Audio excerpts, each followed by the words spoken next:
Hello. Welcome to the Xirtus.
Synctank.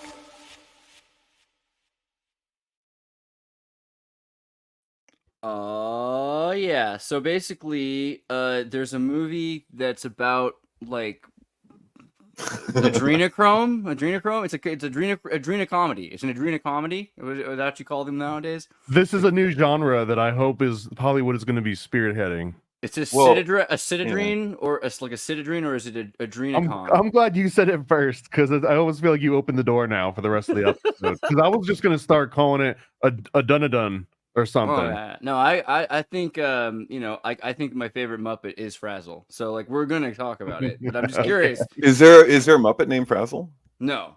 Oh, But there should be. Frazzle Rock. But there Well, should be. Yeah. The Look whole under your place should be chair. called Frazzle, yeah. Yeah, Frazzle Rock, bro. That's what they do under there. There's the Fraggles, and then they get hit in the head by Hillary Clinton in Haiti. Anyway, we went a little farther than I thought we would for the first 5 seconds of the show. The royal we. You know. What is the what is the substance about? And spoilers are welcome. I don't really care. By the Well, way, if you guys don't like spoilers, you should watch another show. Just so you know, this is a spoiler show. I think they kind of sum up the whole movie in like the first 20 seconds of the movie. That's the other where reason it should be spoiler for the first 20 seconds is that you're looking at like an egg yolk, and then it gets injected with a substance, and then the yolk becomes two. Mhm. It's like literally like, so it looks like cell growth, but it's like what, so that I mean, this almost sounds like a perfect blend between adrenochrome and creating a homunculus, because this is almost exactly what some of the oldest recipes for creating a homunculus would involve. It was usually injecting an egg with something and then letting that become like the substrate. Let's go to my favorite German movie from 1989, Bodo the Clown. I'm sorry, not Bodo the Clown, The Wiz. Bodo the Wiz. So I gotta skip ahead a little bit. From Warlock. What was this Warlock? What? There was I don't a think I've commercial. seen this one. Oh man, there's a commercial there at the beginning that threw you guys off. Okay, but like basically what it is there's a movie. No, trust me, it's worth it. This boy here, he is told he has to be more aggressive and assertive, but he's really smart. So he figures instead what he'll do is he'll clone himself by injecting his blood into an egg and using his computer system to make this synthetic clone of himself with this egg, right? And there's some rather similar qualities to that as well, but mainly it's that he creates sort of a different version of himself that is maybe with the desired traits, right? And to see if that's better. And wouldn't you know, So this is after Weird Science came out? Yeah, this is 1989. Weird Science and My Science Project came out in really close proximity, and they're very, very similar movies. And they even have that one guy who's in The Hills Have Eyes, who's like the really freaky looking dude. Like he's in both Weird Science and My Science Project. But yeah, anyway. But did you get any feeling out of the substance?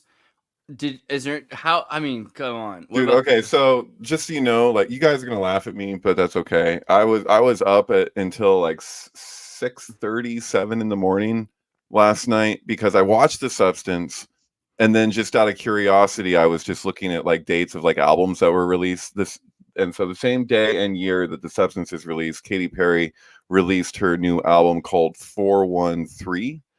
Or 431, yeah, no, 143. That's it. And if you watch this movie, you'll know that there's like a thing with 3 digits. So like she gets the card, and then she gets to the box to get to the substance. But like I guess apparently she's been criticized a bit right now because the album isn't woke enough. Apparently. 143 is frog. That's a good sign. Interesting. Nice. So out of curiosity, just because I saw that they share that same date, I was like, what happens if I play the last 3 Katy Perry albums with the movie? And so there's one question, like I didn't do deluxe edition, it's just the way that the albums appeared originally. But there's one extra song that came out with the new album that's only in like one edition of the release. But the song is called No Tears for New Year's.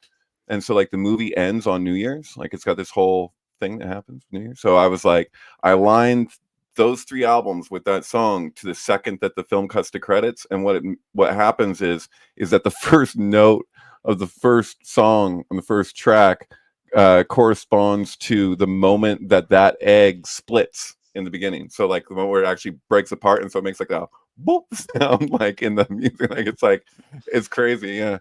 So There's got to be something to that. I mean, that now I'm wondering more because, like, if you watch back the last 3 albums with the music videos too, there's some pretty weird stories going on there about like both apotheosis, but also integration with some sort of primal darkness that she's making a baby with. I don't know. There's this thing there, right? Like what do you get when you cross like a serpent and a chicken? You get like a Katy Perry dragon egg, something like that. It seems like true. A lot of the 3 acts of that play. But also, speaking of the frazzle, I mean, it's not perfect, but she's looking pretty good, right? Demi's looking pretty good. Like, what do you think? She could get an Oscar for this. How many babies does it take to stay looking like that? I'll never know. But as far as acting goes, yeah, you think it was the like foreskin only? Work? It's just the foreskins, I believe. Some of her best work. Yeah. I wish every show reviewed people like this. I feel like I would go see the movies more, you know? But yeah, like to be fair, some of these actors they're very dedicated. They'll do anything to get the role to be perfect. So you felt like it was her best. Quaid is pretty good too. You felt like it's some of her best work though, right? Like realistically. Well, yeah, it's the best movie she's done for sure. Hands down, it's the best movie she's done. You're saying? See, now I have to watch it because you guys are saying all these crazy things about it. Like it seems like it was a movie made for me. That's what happened. Also, David opened this because David just sends me this message. He sent it to all of us, but he says, "I've seen a lot of strange movies, but The Substance is the strangest movie I've seen." I think I said craziest, but yeah, strange works too. Yeah, I mean, it's a crazy fucking movie. Yeah, excuse me. So are we thinking along lines of like soft disclosure? This is becoming more and more popular topic because of and I'm saying this because I've been writing a book on adrenochrome for the last, don't even remind me. But the main reason that I feel like it keeps getting pushed back is there's more and more mentions of adrenochrome in popular media where there was almost zero for decades. There'd be like one mention and then 10 years and then one mention and then 10 years. And now it's like every damn TV show movie coming out has a direct reference. I just saw a movie called Blink Twice, which probably wasn't Oscar winning for anybody involved, but it almost felt like this very real thing that goes on that people had only been talking about in like the farthest of QAnon right-wing conspiracy theory forums. And now all of a sudden, it's just like, bam, right in the middle of cinema, like Hollywood, major actresses and actors on both sides are like acknowledging, at least playing into it a little bit more. Right. Yeah. There's something kind of interesting about the way they're presenting this like new ritual work. Because I don't think it's always also that it's a secret. I've noticed this more and more. because I'll talk to us, and so I'll get used to the idea that there are people that have like we have a group of people. We're a little clique, and we talk about these things. But you go outside, and nobody's thinking these thoughts. I swear to God, I'll talk to people all the time who have no idea about the context or the layers. Dude, as soon as like all this stuff when the Diddy stuff comes out, and I'm just like, so like when the filing first happened, I was like, this is gonna be huge because it's got every sensationalist hit point. You're like, okay, Epstein is one thing. This is rap community, like, oh my God, like, so like I knew that was about this. yeah. So I said it at the time. I was like, this is gonna be a big one, and the further along it gets, the bigger it's gonna be. But like my question was like obviously MDMA, cocaine, one of my favorite rappers. Viagra, MC like MDMA? what is going on, but the scopolamine, no one said anything about scopolamine. And like I like as far as like all this stuff goes, because for real though, because like if we were looking at the whole scene and we're like, okay, well there's these people and what do they do? Like you get invited to a party. This is the way it was explained. And I'm what my mom's impression of me is? It's pretty good. But there are nightshades. But there are nightshades. That's my mom making fun of me because I'm afraid of scopolamine. Oh, okay. Well, I don't know. Like this is the weird thing. Like it's like I can't say who this came from, but I was informed of this phenomenon, and I think it was from Mr. X. Discussed it before. When Mr. X. So basically, like you get invited to a mansion. This is something Sody told me years ago, and it I keep it in mind. Like, so you get invited to a mansion. You're coming up. You're a celebrity now. You're like, welcome to the world of celebridom. You get invited. It could be sports. It could be music industry. It could be Hollywood. Whatever. You get invited to a Hollywood party alone. So this is somebody saying to somebody else saying, don't go if you get the invitation. But he was like, you go, they give you a drug called scopolamine, probably a cocktail of other things. You do things that you would normally never in a million years think that you'd want to do or that you would do. But it's almost like it's like a hypnosis drug. So it's not just a drug even. It's like things get directed in a certain way. They have you for the rest of your career. So like, oh, you're muted. That's for the best, man. The things I'm saying that you do in those rooms, you don't want to hear about those things right now. Totally, thank you. God. Yeah, I wanted to give some like examples of what could go on, but maybe the first episode of Black Mirror from the first season might be like maybe an indication. Well, also Nexium, I feel, is one of the like good gateways into understanding the level of types of things that they would have on you that you would willingly give up for this exact explicit reason of being part of the club. And you're like, I would never leave the club. Yeah, I'll write whatever you want me to write. I'll take whatever pictures you want me to take. If it means I get to be in this club. So it's almost like a test. But when you mentioned the scopolamine thing, this just feels like this after effects of the MK Ultra program where they realized that scopolamine was a little bit too much when they were trying to find a truth serum, because not only would they tell you whatever you were asking, but they would have I given my scopolamine rant? Like the reason my mom does that, like makes fun of me. Like there was a time in my life where I was more afraid of nightshades than your flat earth 9/11 truther is of fluoride. I was freaking out about any possibility of there being the most minuscule amounts of chili peppers in my food. And I got completely, I would say, like sobered from it. And I was evangelizing about what was going on with nightshades. Nightshades are so scary to me because it gets to a point where people don't realize how high you're acclimated to scopolamine. You start out within the 30s, all of a sudden you've got these potatoes and ketchup on your French fries, and you're smoking a cigarette, and then they had like fried eggplant. Like it was getting really like it was a nightshade rich culture. And then Mexican food and Asian food and Chinese and American food became all about spices, which, by the way, Italian food 200 years ago, 100 years ago, there was no tomato sauce. So even Italy, this invasion to other world cultures with nightshades is absolutely despicable. Dude, the Tarantella, I've heard, has some links to nightshade in that like the schizophrenic nature of the Tarantella dance and music was kind of influenced by some sort of inebriated state. Oh, that makes total sense. Yeah, if you go to Bolivia and you listen to people drinking Everclear and doing cocaine while like they listen to like indigenous people screaming, and that's their culture, that's their music for like 1,000 years now, Well, it's all over the place in Florida too. Growing up, I mean, you saying how scared of nightshade you were, but there's there's these angel trumpet plants that are all over the place in Florida. Oh, yeah. Like and I you could all know a actually have crazy the lady. city You all and know a don't- crazy lady who washed her roof Yeah. and she's gone. Dude, Oh, 100%. yeah. They've always got the angel trumpet plants out front. My county will put an angel trumpet tree, a datura tree, in my front of my house if I like ask them to. It's one of the options.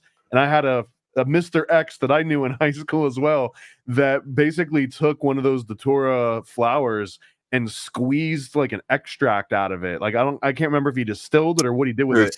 And The he use of dropped seeds. he dropped it into his eye and he went absolutely insane for like 3 or 4 days, and then like his eyes swole and it turned into a whole gross thing. But the description of that made me realize it was never going to be a recreational thing that Oh, I'd God. ever be interested No, in. Dude, it's not dude, something dude, you dude. want to do. Well, there's something interesting about it. Croatian people, Slavic people do witchcraft with deliriant plants like that. And I'm usually, I would say, against that kind of thing. But what's interesting about it is that it will suspend your disbelief so you can have a conscious dream. No, a conscious dream can be very interesting. A lot of the witchcraft rituals require this. It was called the devil's apple, right? And this is the thing. They were afraid of apples, afraid of potatoes, and they knew better because potatoes, if you eat them raw, are very high in scopolamine. So we're having we're talking about two different things, because you were talking about Bergmansia or Datura, yeah. But the thing is, Datura is, so here's the deal. All scopolamine solanum plants have atropine alkaloids, nicotine is in tomato. There's scopolamine in all of them. And scopolamine is a natural defense of the plant. So sure, there's some plants that are like, don't eat me unless it's like a certain blooming season. So potatoes but isn't do this this too.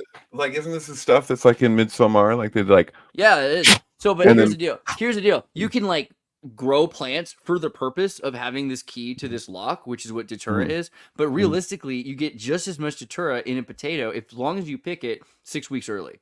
If you pick it early, it's like, dude, don't eat me, don't eat me, don't eat me. It's still Datura, but so yeah, okay. So to clarify, yeah, it's the same thing. Scopolamine, the angel trumpet datura flowers, at least that are native to Florida, those have scopolamine in them. Right. So those potatoes will get flowers on them, and they'll grow, and they'll have lots of scopolamine. So I see the squirrels getting high on them because I have datura in my backyard, and like, but the thing is like, there's a party that happened years ago. There was like an after party at somebody's house that I used to live at, and there was like people that were going around looking at the datura in the morning, like, oh, we've been up all night.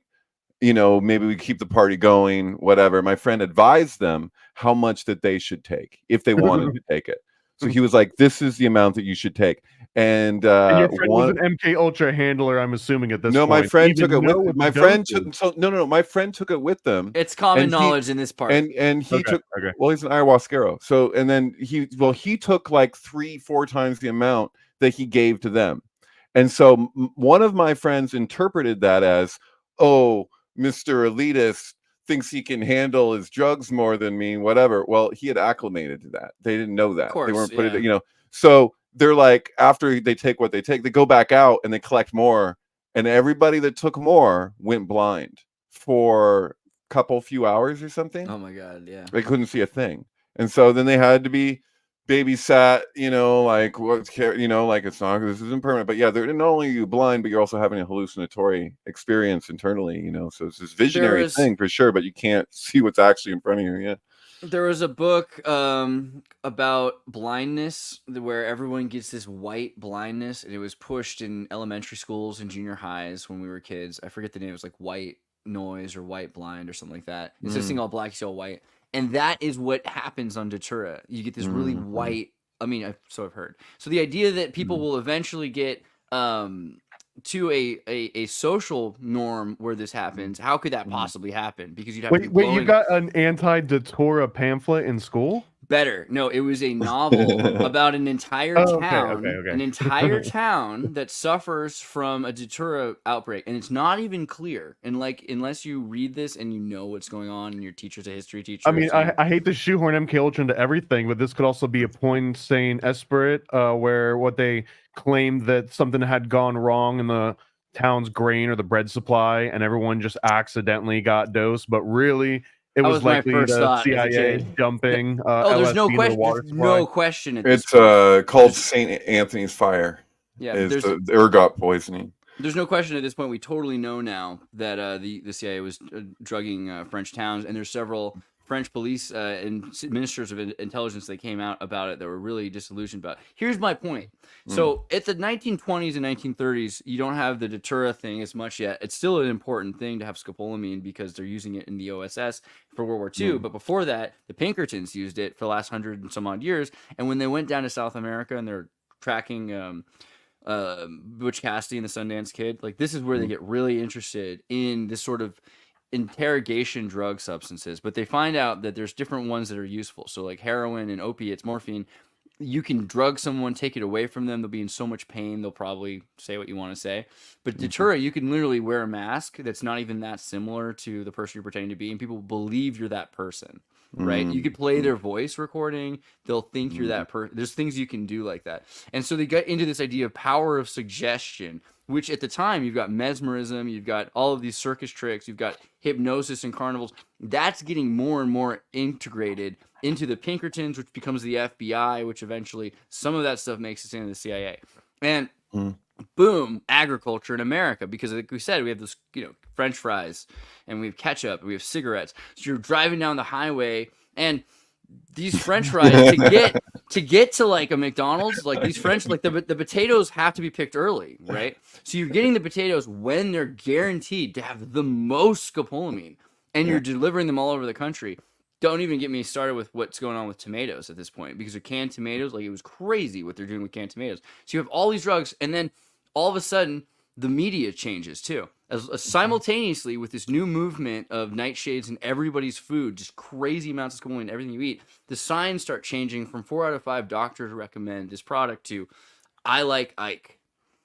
And all of a sudden, I like Ike. It's so perfectly integrated. The suggestive media manipulation, I statements, and everything. You think they went? You think they went together? That there was a nightshade, like Ike correlation? Interesting. But there are nightshades.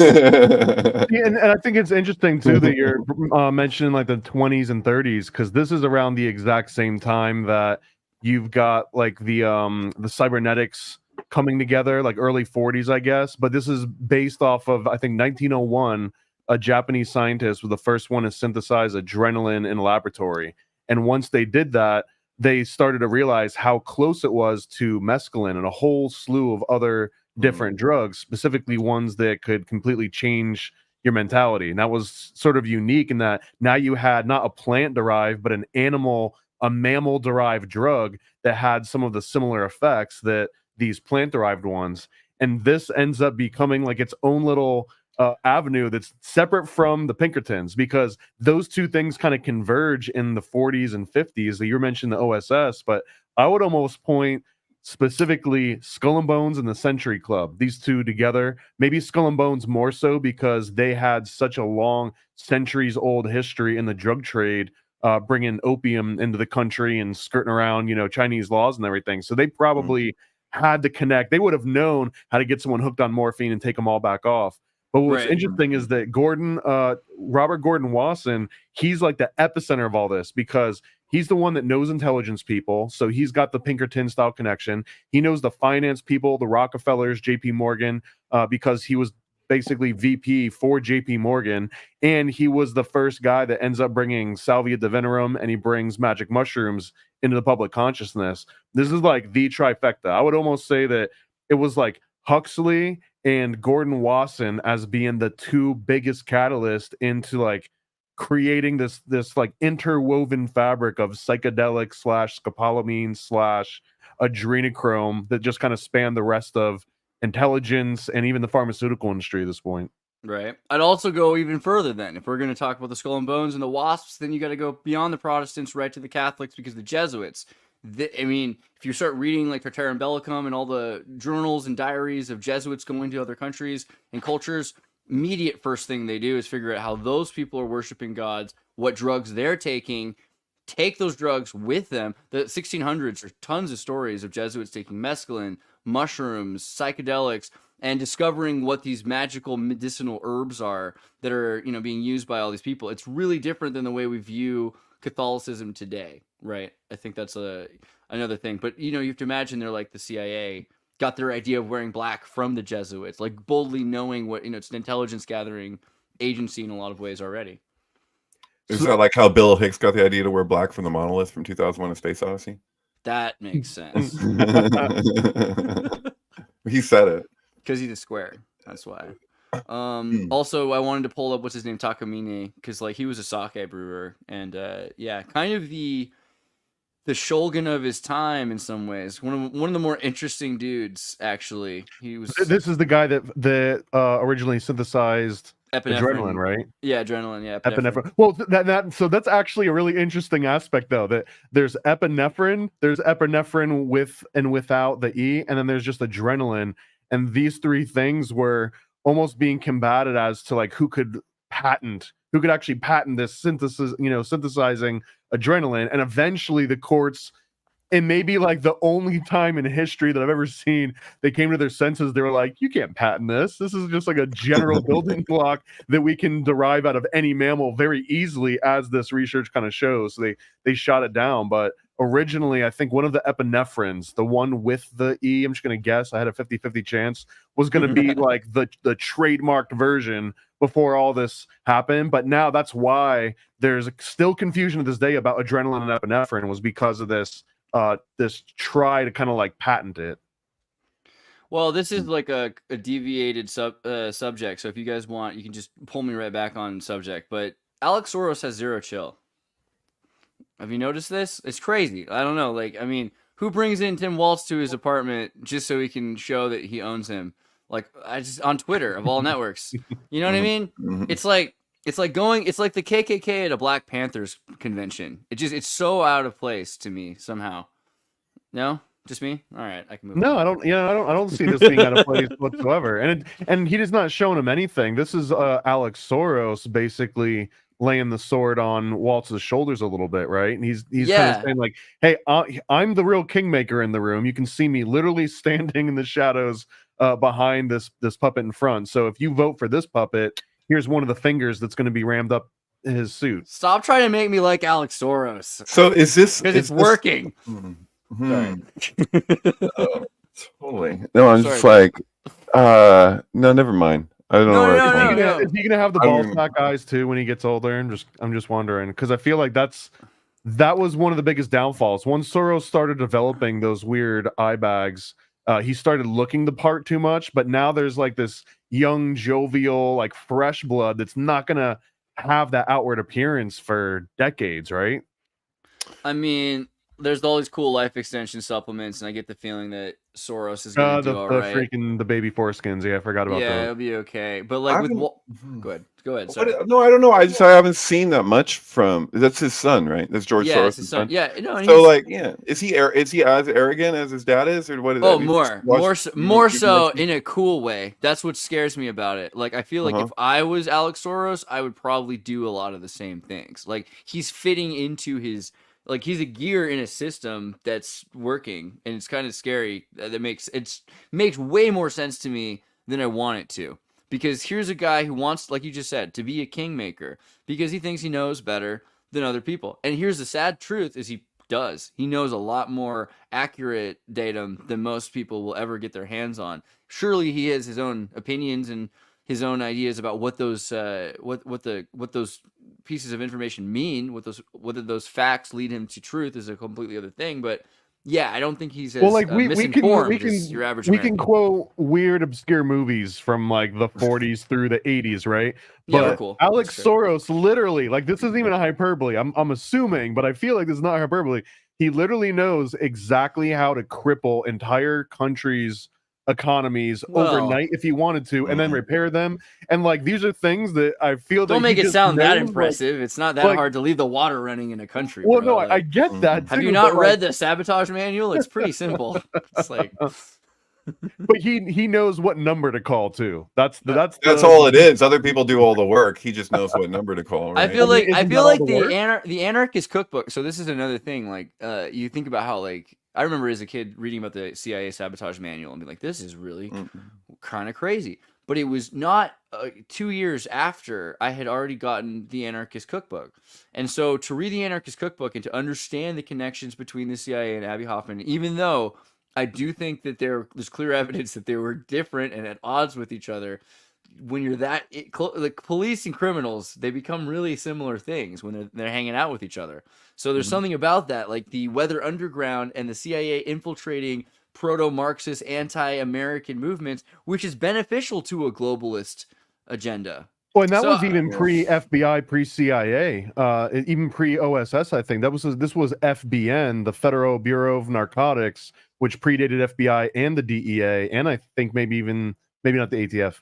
But that was also the one where we started. You're talking about Albert Hoffman, Mafia. Right? Albert Hoffman, not Abby Hoffman. Abby Hoffman. Oh, I was like, what was going on? Yeah, okay, thank you. But Albert Hoffman, that's also an important point because we were working with the European Science Commission, and they didn't trust us. They didn't trust the United States, so we had to constantly try to reverse engineer everything that we were getting from them because they wouldn't tell us how to do it ourselves, right? Because it was like a space race for like the psychedelic space, the psyche space, for sure.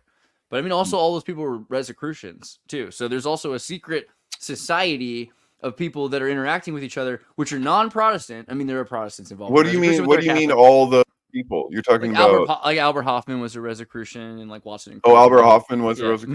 Most of these scientists, really? Anybody? Yeah, like Watson and Crick were bringing up the double helix. Theoretically, they got it from the woman who was teaching them. Right? I was told that we're talking about Albert Hoffman. That Albert Hoffman, he didn't really embrace mysticism until his later years. But Albert Hoffman was a member of the Rosicrucians. He was interested in Jungian archetypes. He was more into the meta. I mean, at that time there was the meta of the psyche. So you were like, well, I mean, all these people I knew, my grandparents and everything in the folkish movement, they were into spiritualism and seances, but that seems kind of silly. Right. And now we have all these science books, so we're going to re-justify this with materialism.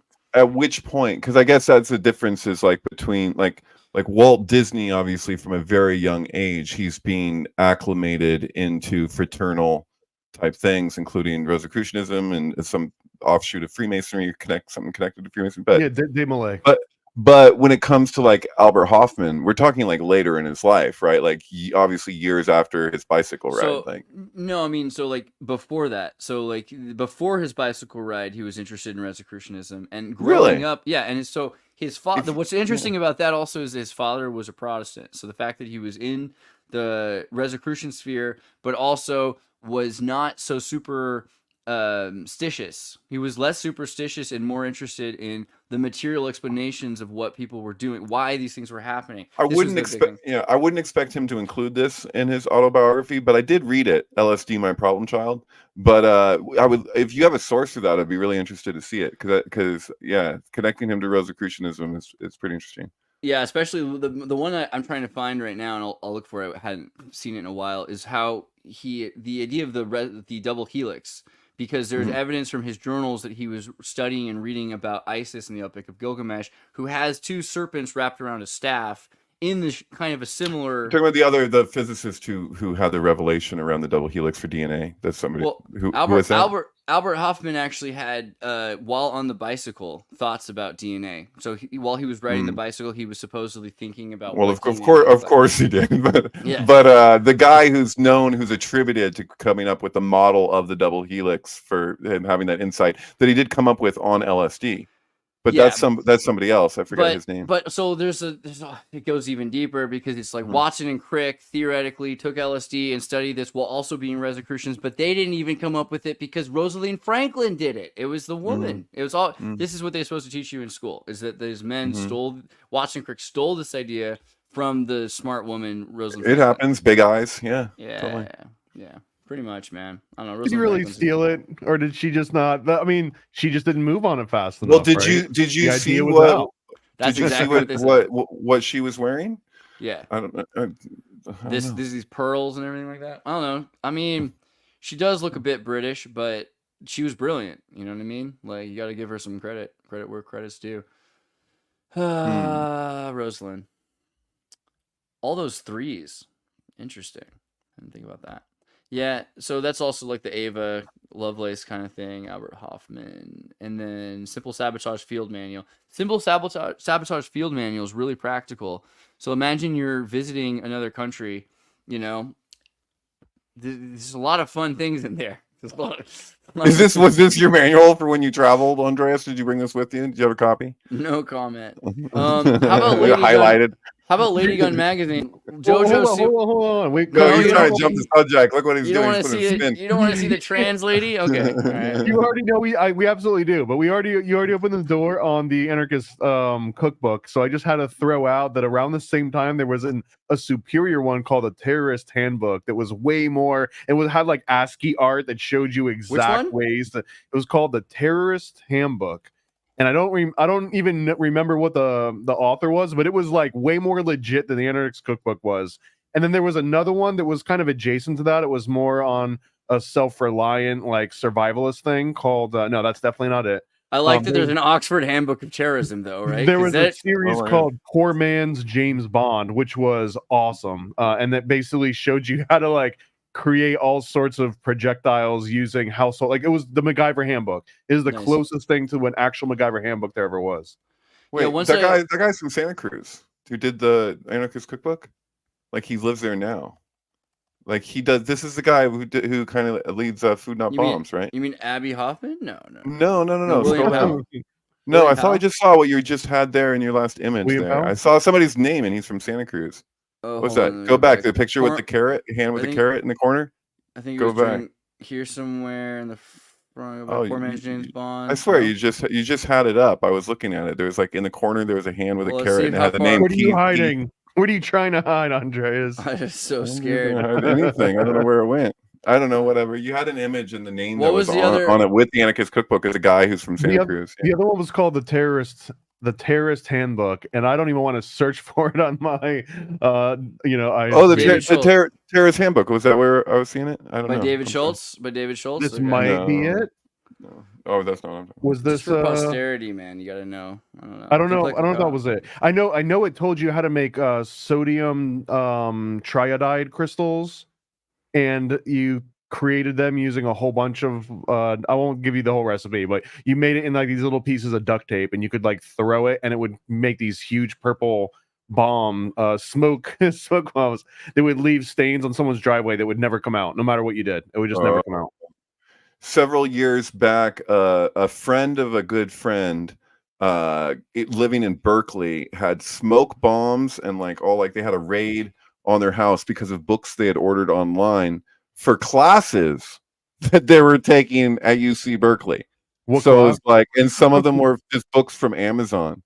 Well, they had, one of them was the Anarchist Cookbook, and there was all these. They were doing a study on anarchism and whatever, but they got these books to like learn all this stuff, and then they got their house kicked in and got smoke bombs in there, tear gas or something. And she got arrested for the books, for ordering books online. Dude, this is the new wave of swatting. You just order someone a copy of the Anarchist Cookbook. Right. You know, we got it. Yeah, no. So my friend had to testify about her and her friend or whatever, and I guess she volunteered or whatever. She cares about her friend, and she was telling me, she's like, when they go in there and they ask me if I'm an anarchist, I'm obviously going to say yes. And I was like, dude, you have to understand that the definition that they have for the word is not the definition that you have, and no amount of you explaining that distinction is going to make any shred of difference. You're basically going in there and it's the same thing as saying I am a terrorist. I was like, you can have all the descriptors of why this is what this means to you, and I was like, and I can acknowledge to you, that it's all true. The court will not. And so luckily she took me up on my advice, and she kind of like went against it. And I was like, no, this is not the place for you to like stand your ground in a courtroom and be like, I'm a proud anarchist. They do not interpret it the same way.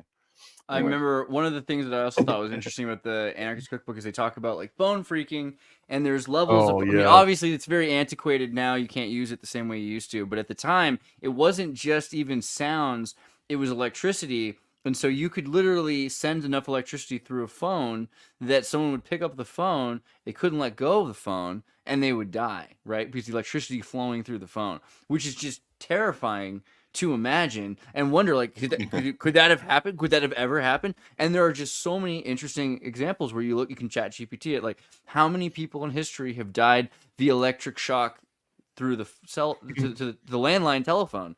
The phone freaking aspect of Anarchist Cookbook was my absolute favorite. I was obsessed for years with like beige box and yellow box and black box and red box and blue box, and they were all made out of this like very specific. I think it was like a Casio calculator that had this like very specific circuit in it. And if you could use this, and if anyone's never even heard of this phreaking, it was so genius. Aside from the electricity version Andreas mentioned, but you could basically just create this little handheld thing that would emit pulses and like at a certain frequency and at a certain rate. And if you just picked up any payphone and played this little handheld thing into it, it would simulate you putting quarters in the machine. Because every time you put a quarter in or a nickel or whatever, it would just pulse a certain sound, and that would trigger to Bell Labs or whoever. Like, okay, they just put a quarter in, they just put a whatever in. So you could roll up to any phone anywhere and just play noise and get free phone calls. Which is pretty awesome. But then it starts getting into like, and here's how you tap phones, and here's how you like completely hack into the entire Bell Labs network, and here's how you can cause real mayhem. And here's how you make homemade napalm too. I was trying to find the story. Yeah, that's true. I was trying to find the story about this one example in the 1970s where a utility repair mishap led to the power lines being accidentally connected to phone lines, causing a fatal electrocution. And, you know, it's interesting because terrible, man. Yeah, but like it's also so sad because this person, you know, like granted, it would have been just as sad if it was just like a soccer mom or something like that. But wouldn't you know it, this person was really important, right? They were associated with the Carter administration, and they had information on the election about someone stealing documents that had been, you know, it's just such a tragedy that this person died from such an anomalous circumstance. What a you know, it's like Trevor Moore. I am gotta say that I really am happy to see, like, since recent developments occurring, that Trevor Moore is being brought up more in the. Oh, thank God! Yeah, dude, it's crazy. It's sad because I talked to him like right before he passed away, and I was trying to get him onto the Timcast, IRL show, and he was pretty down. Like we were having an interesting conversation, and even if that wasn't the future, like him and I doing shows was clearly imminent. And then immediately after that, for him to die, I was like, this is just so weird, right? So weird timing and everything. But you've seen some of the videos. I know Eddie just put out the clip of the Aaron Carter kind of music video he does about a little like teenage pop star boy who's like blinking in Morse code. Get me out of here. Help me out of here.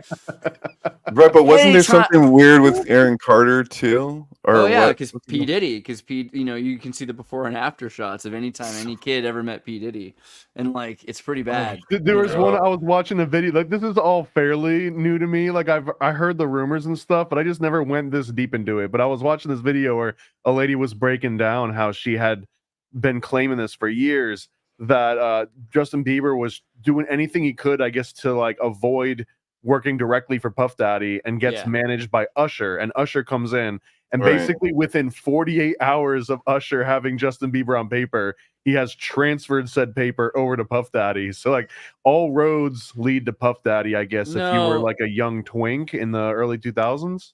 Puff Daddy, all roads lead to Boule, right? Like it's the Boule secret society, the skull and bones of the Afro-Caribbean and persons of color of America, which is founded in Philadelphia in 1904. The Boule secret society, or the Black Illuminati, or whatever people like to call it, is it's much bigger than Puff Daddy or any of these sort of. What's the name of the gypsy in Pinocchio who takes the kids, right? Oh, I forgot. Stromboli. Okay. Stromboli. Because, like, you become a Stromboli. I was going to say calzone. I was so close. That's not bad. Stromboli would have loved a calzone. All right. But they're kind of similar to the person in Oliver Twist, right? Who Oliver Twist is working for.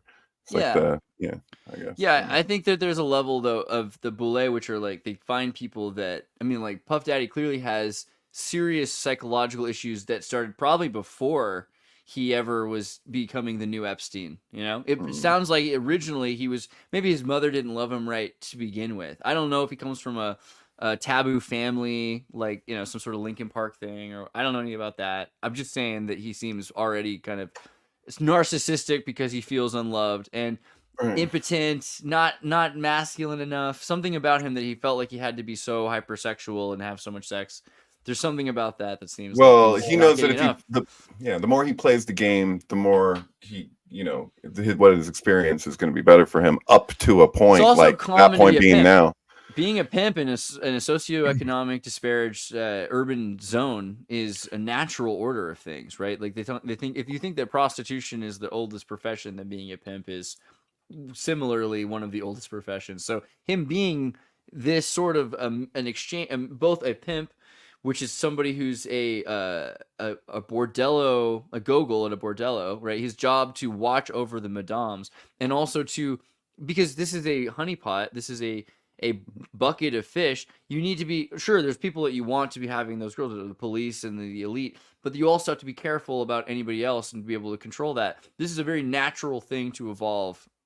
So it's weird that people are like, "Oh wow, Puff Daddy," the same way they were like, "Oh wow, Epstein," Yeah, totally. And like, or Weinstein or any of these people, it's like what they're doing isn't just coming from them. This is a system that's in place that they go in alignment with, and then they get the perks of that up until points like now.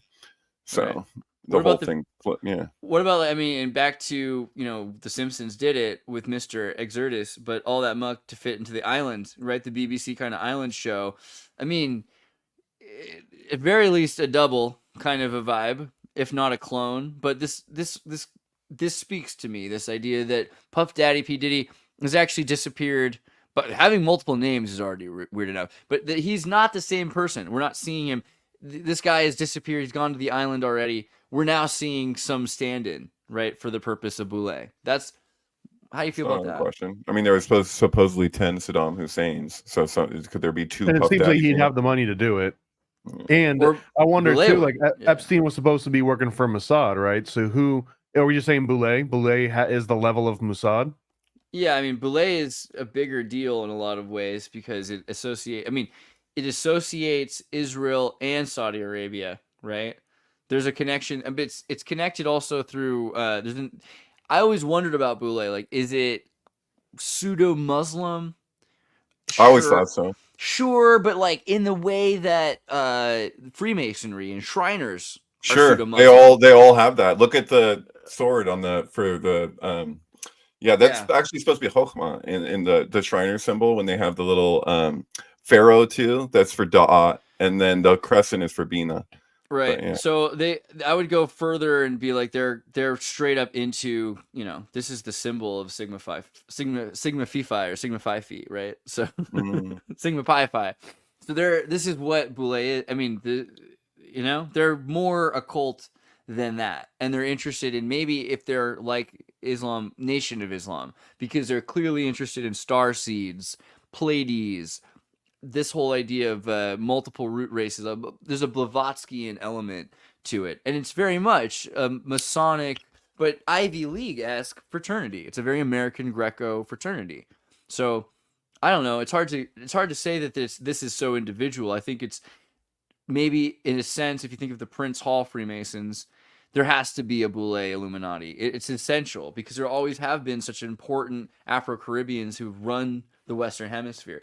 40% of African Americans, and I'm now speaking of the Western Hemisphere, not just the United States, speak Portuguese, right? So it's such a crazy population with billionaires that have been in charge of slave trades, human trafficking, monocrops, triangular trades of cotton, sugar, and everything else. I mean, we underestimate the Black Illuminati in the United States. I don't want any of that Boule smoke, so I'm just saying, not on notice from me. You might be on notice from Andreas, but not me. But the island, though, man, what do you think about? And the other thing is that whole. You remember the show, The Island? BBC, Mr. X, Simpsons, The Island. I mean, there's a show where it's an Ewan McGregor movie. The movie where they harvest the clones for body parts. No. Yeah, exactly. Well, this is based on a show from BBC called The Prisoner. Do you guys know what I'm talking about? Do you remember? Yes. Yeah. There's this Simpsons episode. He gets a computer. He starts getting into people's personal business, and then he gets sent to the island, right? Mm-hmm. And this island isn't just like for taking your clones or something like that. It's a place that is a mysterious coastal village where they take your identity and you have to you basically like a prison for people that were insane. It's better than Lost for sure. Definitely better than Lost, yeah. What Although do you know what, I never finished Lost, and I got mixed reviews, so I don't know. what do It you think turns about out the whole thing is a dream. Oh, what's that? Oh, I love it. Yeah, it's classic. What are give Are me? we talking give about Bob Newhart now again? No, it's a very British show. Have you- Beetlejuice too? I guess Bob Newhart is kind of British, but that doesn't count. Not as British as like Bob Hope. I don't know. The Prisoner is a very British kind of Lost, or it's like a cross between Lost and Wicker Man. You know? Sure, that's well put. Yeah. And he's trying to figure out like who are the elite that are hiding these people. It's maybe also an anti Atlas Shrugged, because this is the island. Like these are people that could be useful to the society. These are some of the most essential people that found out something, and so they're disappeared so that they can't disrupt society. They don't want disruptive data in information in the hands of everybody, right? Right. I mean, this But could then they also kind of just be Rosicrucianism. Yeah, there's something to that too. They're like, okay, the only thing we can do with you now that you know this is to separate you from everybody else, right? Yeah, but then it kind of bites him in the ass, because look who he's not just a number. He's I'm not a number man. Yeah, it's equivalent of like, keep your damn hands off me, you damn dirty ape, or your filthy paws, or whatever he says to him. Yeah. Anyway, it's classic stuff. But you know, it's pioneering, because you can see all the shows that followed it that totally just like were inspired by it. You know, Yeah, I don't know, the Illuminati theme of it too. Just the idea of the village. Like the village is sort of this. It's not a community necessarily. It's like you have a community that is enforcing the norm, but there's something at the top of the village which is sort of. Are you talking about M. Night Shyamalan now, or are you just saying that like in general, like the village? No, in The Prisoner, it's just called the village. Oh, it is. It's been so long. I haven't seen it in like 10 years. So yeah. Sorry. Yeah, it's a really interesting thing. Also, just like the illuminating, the all-seeing eye, and everything in that show. I feel like it was also what Walt Disney's original idea for Epcot was going to be. The experimental, what was it? The experimental protocol of tomorrow. The experimental prototype community of tomorrow. There you go. Wasn't that sponsored by Monsanto, among others? Among others, yeah. But like he was trying so hard to get sponsors. That's the thing. He builds. Epcot, sends a video out to everybody, dies 2 months later under suspicious circumstances. You know, that's the thing. Walt? You think Walt died under suspicious circumstances? Yeah, I mean, it was like really fast. All of a sudden, 66, he just dies 2 months after being diagnosed with lung cancer. As he's studying cryogenics, 1.5 years before the first official cryogenic program, where someone had their brain in their head frozen, and the program was sponsored and paid. You know, he owned part of the cryogenic program. So there's no evidence that Walt Disney had experienced cryogenics and frozen himself, except for all of the evidence of him being obsessed with it and financing the creation of this. Well, how? Okay. Oh, so there's something that's really painful to bring up when you get into the Disney cryogenic thing, because almost universally, everyone that is into cryogenics at this point believe in the last in, first out methodology, meaning that once they figure out how to thaw somebody so that you can actually like unfreeze someone cryogenically and they survive the process, that it would be most likely that you could thaw out, if you knew how to do it, that you would thaw out people that had just recently been frozen, which means that every early adopter is going to be stuck in the freezer pretty much until they perfect the process, because they all have freezer burn. And until we figure out how to deal with cryogenic freezer burn, then like there's more of a risk at even attempting to bring them back to life versus someone that was fresh. So just basically anyone that early adopts cryogenics is going to be in there way longer than like the later adopters. Hey, how long apart from when Walt Disney died to when Tim Leary died? Because I watched the footage once upon a time years ago on YouTube. I can't find it now, of them cutting his head off and then freezing it. So I feel like Alex would be like already know, like 237 days. Oh, right. Yeah. There are 10,760 days between the death of Walt Disney on December 15th, 1966, and Timothy Leary on May 31st, 1996. Oh, 96? He died in 96? For some reason, I think he died in the 80s. Oh, good for him. No, yeah, you're all the way to Yeah. Africa. They come in the helicopter. They escaped it. Yeah. So it's obviously they had the technology and were using it at the time of Tim Leary's death, because I've watched it happen, but as far as Walt goes, that's just an infinite debate basically, and we just don't know. Yeah, I mean, if that's true. cryogenic research is really amazing right now. So Gennady and I were talking about this. There's all sorts of new work being done that can reverse the effects and figure out how things go back together. And there's a doctor actually I'm going to interview pretty soon about cryogenics. So there's definitely work that's been done to reverse that. That's kind of the point. Like, as long as you have more to work with, then you probably will get to a point where you can reverse it, maybe quicker than people realize. I think. Do you know, within the cryogenics community, I guess, or like the enthusiasts, is there any premise of like the patterning someone and creating like a digital clone of them digitally, where the argument is like, yeah, but it's not me?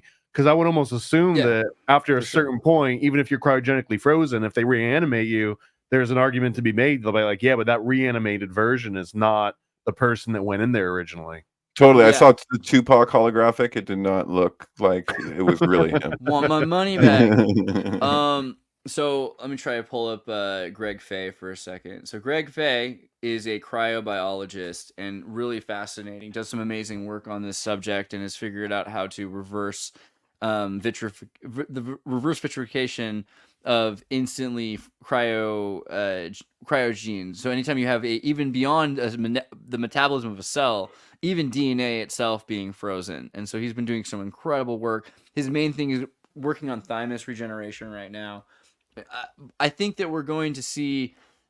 Oh, the actual answer to your question. Substrate independence is the title of that. The idea of moving your mind from one substrate to another and being independent of that substrate. You'll notice that religious people often don't think this. They believe in immortality a lot of the time religiously, but it's that you lose your memories and you become reincarnated, or you lose some of the negativity of your genetic falling apart material and you become kind of godlike. But both of these are not the same as staying the self and saving the I-ness, because there's always this sort of you got old, you fell apart, you died thing. The transhumanist thing about saving the I-ness is interesting because it's far more specific to who you are, what makes you think the way you do. And you have to wonder, like, am I the same on drugs or on coffee as I am sober, as I am when I'm 16, as I am when I'm 36? These are all emotional changes that we have to say, well, okay, this is the way I behave if given this body, and it'll change everything about what we decide the I-ness is. But if you do have a continuity, that seems to be the argument that a lot of people are making right now. If you have a continuity that can remember everything that came before it and make decisions based on that in the future, that's not too different than any other change you go through, like your parents dying, or you getting hit by a car, or you going to school, or getting healthy again, right? These are all things that completely change who you are and how you function. You sick in bed's not the same as you happy. Right, but that almost implies that there's an individual level of like a killing of the king ritual, right? Because almost a large portion of people, they'll develop some version of like late onset dementia. Like it's almost like they almost didn't even have a name for it. It's just like, oh yeah, you're old, so you start kind of getting slow and saying crazy things.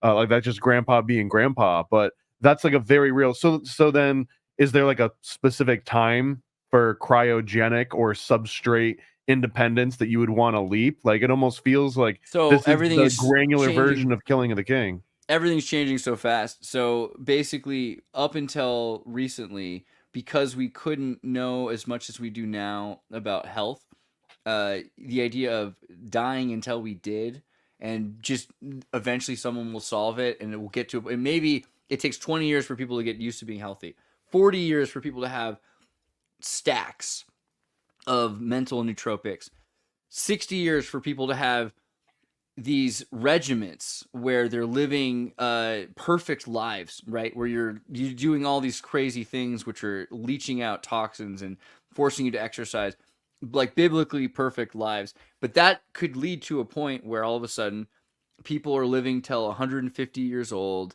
looking like they're 60, because the age-related diseases could all be defeated. And we're seeing crazy work being done that's really impressed me, especially this year, looking at Larry Ellison, who's 80 but looks 50, you know, and has naturally red hair still, not even dyed red hair still. So because of the work being done for NAD plus, mononicotinoid and all these different kinds of things, what we're finding have really practical effects to the telomere extension.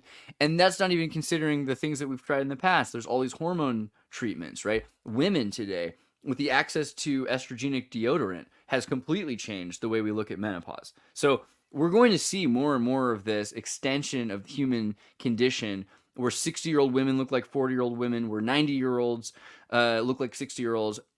But because they weren't sure of that, the thought was, well, okay, 60 years from now, maybe people will be perfect. Maybe in 100 years or 200 years, who knows? Because of how fast that's going, they'll be able to bring life back. So since I can't get there, I'll do that in the meantime.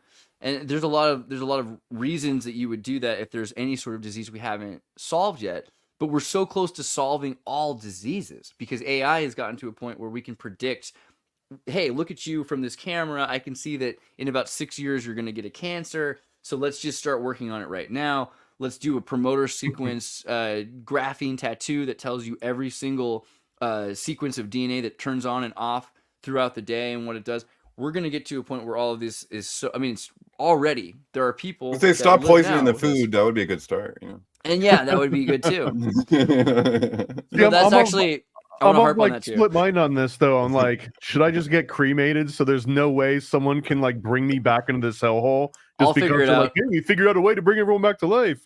Or I'll tell you what, do Thomas, not want to get cremated so that you can be brought back into the hellhole. When we bury you, we can bury you so your ass is up in the air so the world can kiss your ass goodbye. Right, thank you.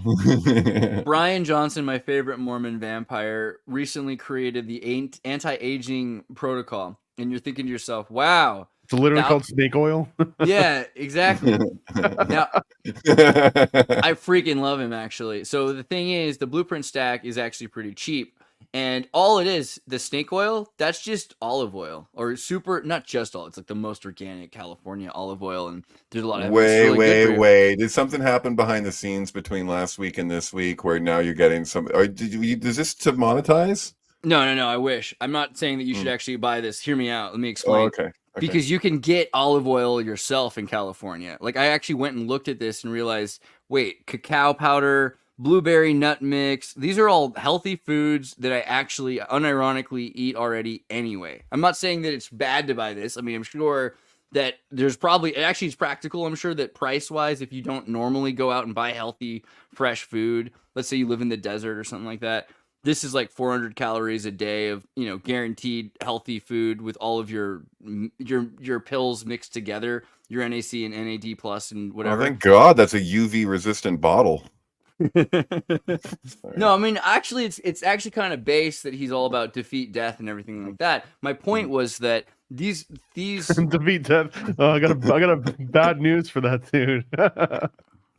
He's Mormon, you never know. But the idea of defeat death, the defeat death thing requiring you to eat healthy is kind of almost ironic to me, because he's telling everybody like, oh, I'm going to sell you this futuristic high science thing, which has got chocolate powder and olive oil, you know, and some ginger and some turmeric and things you that can you find should in eat your all own the time. backyard if you did it right. Yeah. Well, in your backyard, in my backyard, but give me it's true, not Kurzweil and some synth legacy. Like if I'm gonna go all out on nootropics, it's gonna be Kurzweil that's the one that does it to me.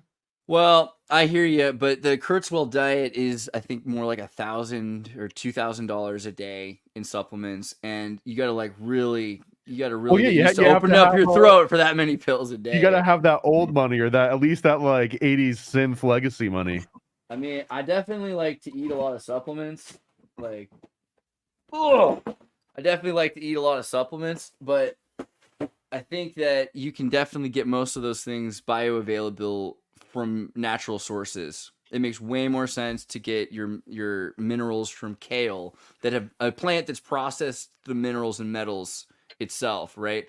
And the same thing with bioavailable coconut water. My mom was trying to give my dad this weird potassium pill that her doctor recommended, and I was like, wait a second, why not just give him coconut water? And then she's like, well, we don't know the bioavailability. And I'm like, ask ChatGPT. And then she's like, now she's like Now he drinks coconut water all the time. So I don't know.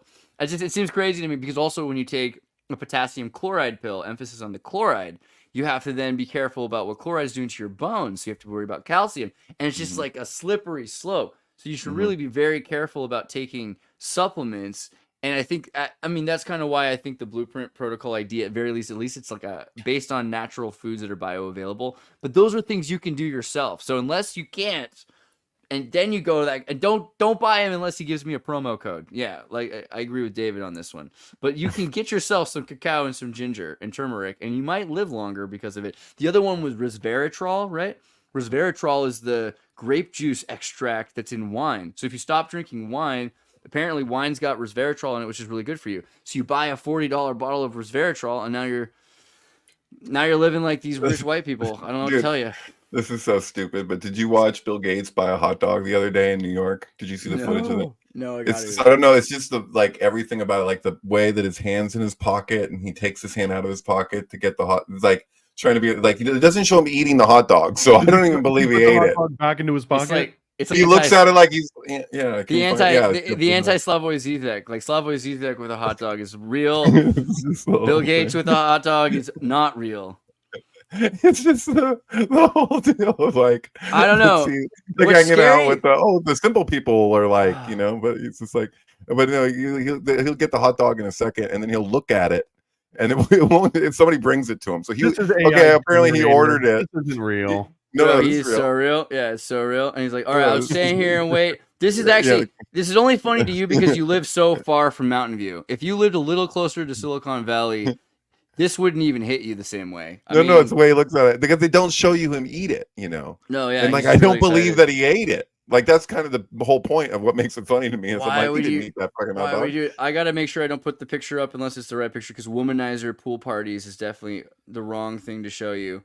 But I have some thoughts about Bill Gates, right? Like, you ever think about Bill Gates like from a sexier point of view? You know, like, do you ever see like John Lennon in Hard Day's Night playing with his freaking G.I. Joes in the bathtub? Do you ever think about a man who loves poker?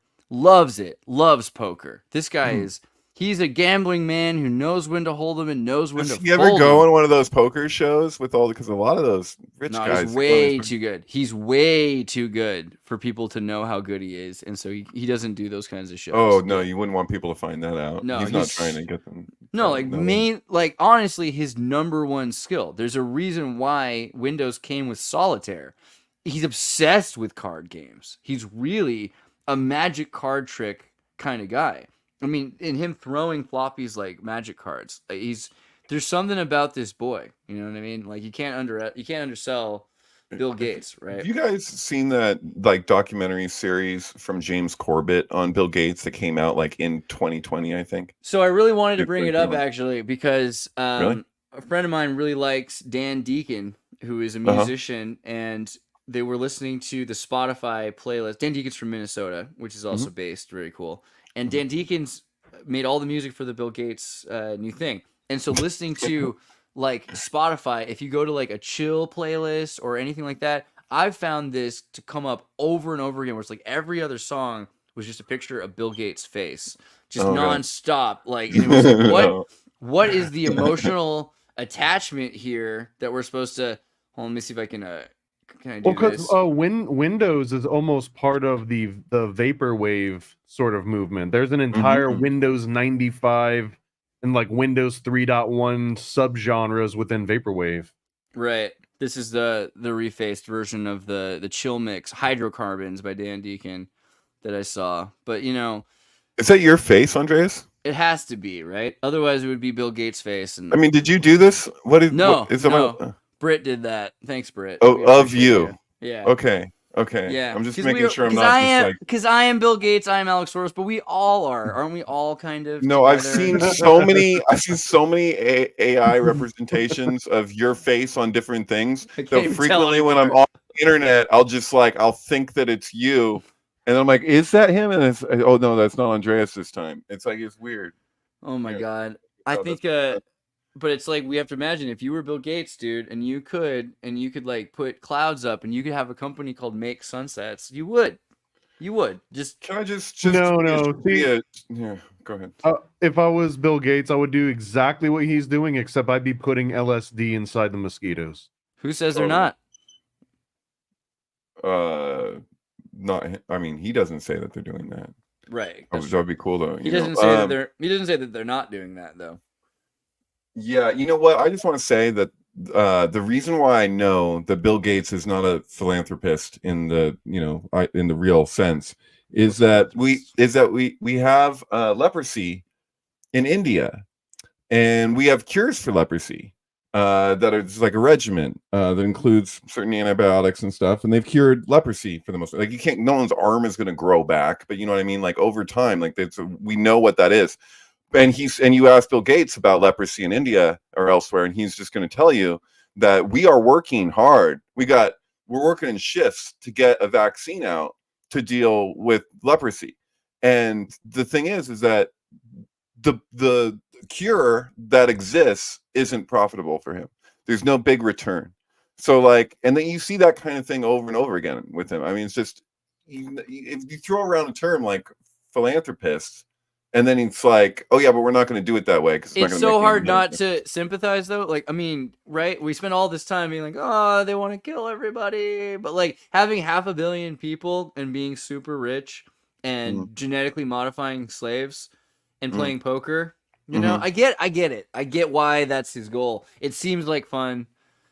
I get it. It's just the thing that bothers me the most is that it's not just like a war. Honestly, I find war to be at least a bit more respect. I don't know why, but like I think killing each other instantly is somehow a better form of Jungian integration than mosquitoes giving women Zika virus so that their children's brains can't like continue to grow and their skulls don't.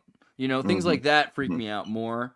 And so I just kind of feel like also with war, like you get a lot of like organized people, education. There's a meme that happens in war because people silent weapons for quiet wars, whatever, you know, or quiet weapons for silent wars. What isn't it? Silent weapons for quiet wars. Yeah, the IBM legendary paper that got found in like the surplus auction. But hold on, you said something that triggered me just slightly, David. Not that I was offended, triggered. Sure. But it was like, what do you got? One of those things where, well, he wasn't ever a real philanthropist. I don't know if a real philanthropist has ever existed. Well, what is a real in modern? Because modern philanthropy, and I was trying to find the guy's name. I swear it was Dodd. D-O-D-D. By the way, if you like the show you're watching and enjoy seeing declassified military documents, continue to watch and click like and subscribe. Thank you. So there was a guy named something or other Dodd, and he apparently had worked for these like I think it was either the Ford or the Carnegie Foundation, and he was in charge of just like doing some of the bookkeeping. And long story short, he ends up leaving and says that he was offered all this money to not come public, and he went public. But it was like it was the most boring information that you'd only care about if you were like so deep into it, so that it doesn't really light a fire under anyone's ass. But he broke this down as that philanthropy, as everyone knows it now, that's just the ticket price to be able to have access to say what goes into the textbooks. If you had to like simplify it into one line, that's all. Hey, 5 members was. Get up in there. 5 of you guys, you can be and gals and anything in between. And you can walk on the wild side. Just become members. I don't care what your gender is. Yeah, no, Thomas, I agree completely. Philanthropy, though, I want to define it. That's what I want, because etymologically, philanthropy is anthropy, phila, love of anthropy, love of humankind. Okay. So this is an interesting word to use when you are interested in sterilizing the great majority of the population of humans. So what does it mean to love humankind and to show kindliness, humanity, benevolence, love to mankind? I mean, there probably are great examples of philanthropists. You can think of people that are an old man who decided, when he had no kids, to donate his land to become a park. That's a thing I've seen a few times. Maybe, but maybe this is semantic, which I hate. Like semantic arguments is my least liked of all of them. But it does feel like there's a fine line between philanthropy and altruism. Like someone that is doing something for like an altruistic reasons versus philanthropy. Philanthropy always feels like you're paying this price to get this sort of result. Right. There's not altruism in it. My communication, what I was saying earlier, I was referring to what Andreas is pointing out in terms of the etymology. Like, this is the freaking word. And so, like, but I agree with you 100%. That's what's happening. And that's actually exactly what I'm saying. It's just the way that my wording was like, oh, he's not a real philanthropist. Well, he's not. He's certainly not that. You know? No, he's the real one, and that like it's eugenics. It's always been eugenics. That's what philanthropy kind of amounts to. Yes, literally, actually, that's a closer definition than altruism, because altruism means selflessness in a lot of sense. What's his dad's thing? It's a family's thing with eugenics, like straight up, like Bill Gates' father. Yeah, they were associated. Bill Gates Sr., William Henry Gates. Yeah, they were part of the. You could say he was a gatekeeper. Aw, that's adorable. That's adorable. I don't know. We could go a little bit deeper into that. The Preston Gates and Ellis LLP, limited liability, PG&E. He practiced with the firm until 1998. Interesting. His father did, rather. So yeah, associated with Washington State Bar Association. But you're just on Wikipedia. There's more that you're probably not going to see on Wikipedia. But that's right. Let's chat GPT it up. Let's see what that was like. Is it never Grok? Are you never consulting Grok at this point? Not really. I should start. I think Grok's gotten better, but ChatGPT is pretty good, you know. And like these days, all you got to do is be like, write me a convincing argument about this, and then that's really what it's good at. That is like the definition of what it's meant to do. Is to make convincing arguments. What do you guys read Stranger in Strangeland? Which one's that again? No, I did not. Heinlein. Oh yeah. Sorry, I was just thinking the Moon of a Strange Mistress. You didn't read that? I did read that. I did. I don't know why I said that. You remember the ending when they kill the guy? Just wanted to sound cool and act like I don't know things. Don't they just shoot him a bunch of times, like the cult leader, the Mars cult leader? Isn't that what happened? They decided they want to destroy him because he knows everything, and they want to figure out how they can kill him, but they can't figure out how to actually destroy him. Essentially, which is like he's a candle. You'll extinguish him, but he'll get relit, kind of thing, right? Yeah. So that's like the whole. It's super culty. I mean, it is a cult, but the water sharing and all that kind of stuff. But that's grok, right? That's where grok. You grok something, you know. Right. So it's just interesting in like the larger context of the book. So like when I hear grok, I'm not just thinking of, oh yeah, in Stranger in Strangeland to grok something. I'm also thinking about the context of the whole thing about society.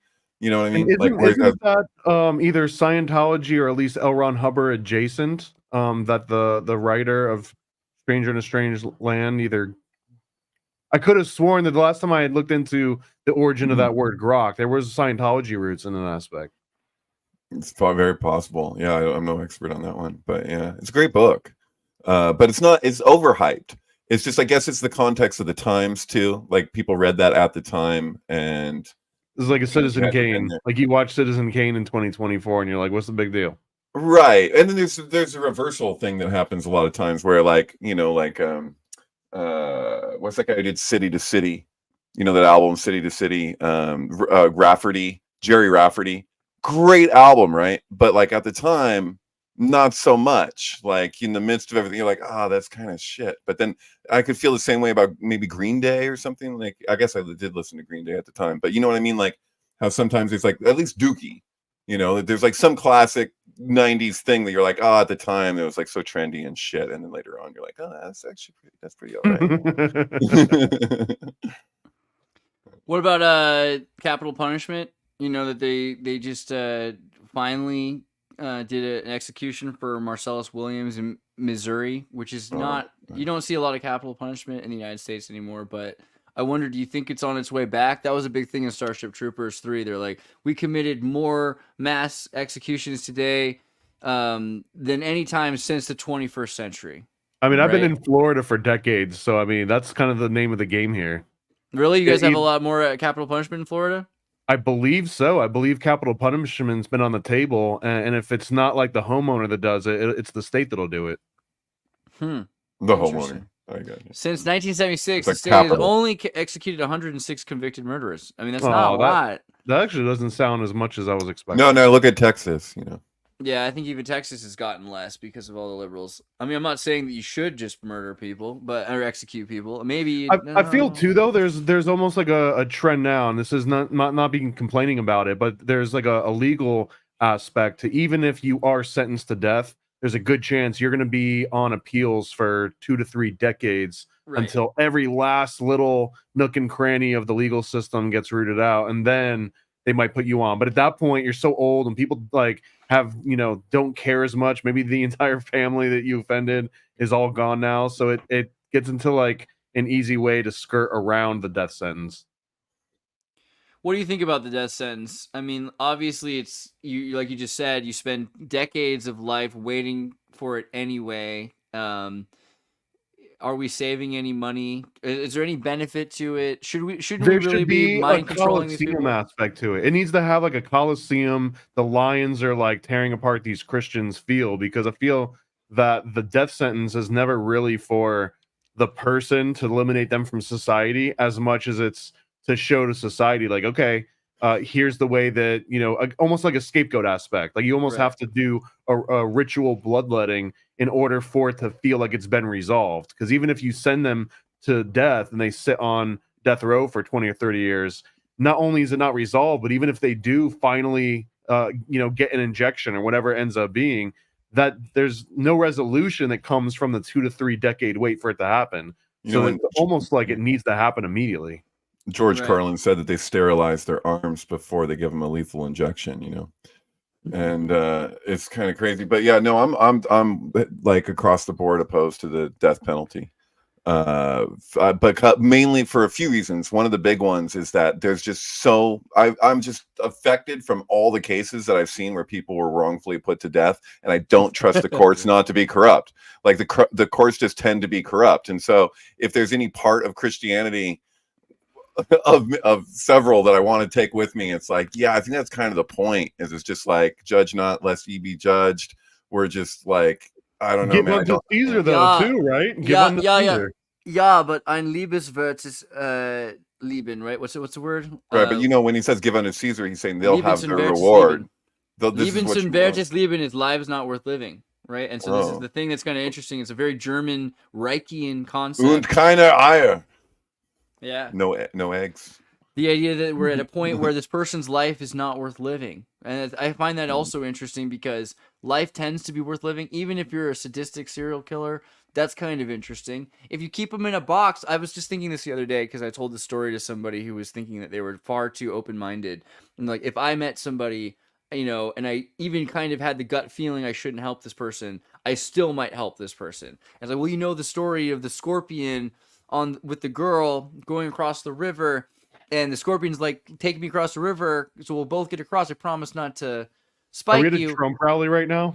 Then right in the middle of the river, our natural born killers, but yeah. Then right in the middle of the river, the scorpion spikes the lady, and the lady's like, why did you do this? The scorpion says, it's because it's my nature, and now we're both gonna die in the water. Look, bitch, you knew I was a scorpion. And so a lot of people will say, they're like, wait, would you have done it? Would you have helped the scorpion across? Would you have brought the scorpion across the river? And I have to say, well, no, because I'm racist against scorpions apparently, but also because that's not the same as saying, would I help the scorpion across the river? Because I could help the scorpion across the river without putting the scorpion on my back. There's a way of presenting a raft to get that scorpion to leave. That'll help that scorpion move along on its destiny. Dude, yeah. Right? This film called Styx, which is about this woman who goes out sailing, and she comes across an SOS from like a big ship that's just, there's crew or whatever. It's just like a bunch of refugees on a ship, and she's warned by the Coast Guard when she calls it in to stay away from the boat. And she's just like, I got to do the right thing. Like, there's these people, and they need help. And so she goes to them, and then they end up basically like jumping off the big ship and like taking over her ship, and she has to like fight them for her life, and they're just like, they want to save their other family members. They're like, you can't save us all, but it's always, so it's like, it becomes this kind of allegory for like, I guess it's meant to be applied to like, you're like, oh, well, if this is what you have and you want to help people, you're not able to help them to a certain degree. You can only help them to such and such a degree, and then it can destroy the whole thing, Kind of like the refugee crisis with the tribbles in Star Trek, right? Where they just kept breeding and they couldn't do anything about it. Exactly identical. I don't think there's a better. But another thing too, and maybe this is like a Florida thing, or maybe all kids are taught this, but if you ever see somebody drowning, this is why you never try and like help them yourself. You throw them a lifesaver, and then you just let them get in the lifesaver, because there's something in that reptilian version of the brain that's like the crab in the bucket, where they'll just drown both of you trying to save their own lives. And if you get 3 people involved, now 3 are drowning and 4 are drowning. Sometimes you gotta punch somebody in the face. If you don't have a life preserver, sometimes you do. It's a very Titanic moment, but it can be important if you don't have a life preserver, because it's like a shark. You punch them in the nose, you know. Dude, my brother one time, he used to drive a tow truck on Highway 17, and it was like 2 a.m. or something, and usually came back like when the sun was rising. He came back and was just covered in mud, and it was like there was a storm, and he was just and I found out from other tow truck drivers in the future when I had to be towed, and I brought this up. They're like, "Oh, we heard about that. That was legendary because they changed all their rules." So like basically like they had a car on 17 that had gone it was going off the side in the mud, and so a tow truck driver, not my brother yet, had tried to tow them out, and they got taken down the side of the hill, and then they got another tow truck to try and take that tow truck out, and that went down too. And I think it got to the point, I think it was 6, I think they lost, and it was like it was their fleet for the night, so like they're like, oh shit. And so now they have a rule that, my brother was there, and his boss is like shouting at him, do it, and he was like, no, I'm not doing it. He's like, you fucking do it, he's like, okay. So anyway, but they have a rule that they wait until the storm stops before they try and take people out, because it's just like the nature of the mud. They let it dry a bit, just because they're like, so it kind of reminds me of like the trolley problem or something. Like there's almost like a philosophy, you're like, do I care? And actually this happens in the substance too at a certain point, where there's that cost risk analysis or whatever it is, where you're like, okay, like if I stop now, it's bad, but like there's a chance that by doing it, it's just gambling too, I guess. But yeah, it's crazy. I got a couple thoughts. One was that 20% spike in Diddy's music. Also, just considering that, what is that about? Do you think that like when people are interested, he's gonna make more money, or is this part of the media blitz that they distract with it? What do you think? That's a good question. I mean, people. You know what? Probably part of it is that people are going and analyzing it more. Yeah, because they're like, oh, what is he saying here? What is he really saying? So it's all. And then they're like, damn, this is a little catchy. I want to believe that really badly. Have you guys ever seen the movie Made? I believe it was Vince Vaughn. Yeah, and, it was kind of the sequel to Swingers in a sense, Right, but it was also featuring Puff Daddy as kind of like one of the bad guys in between the underworld. And there was always this scene that I was so freaking obsessed with, and I guess now it's more relevant than ever.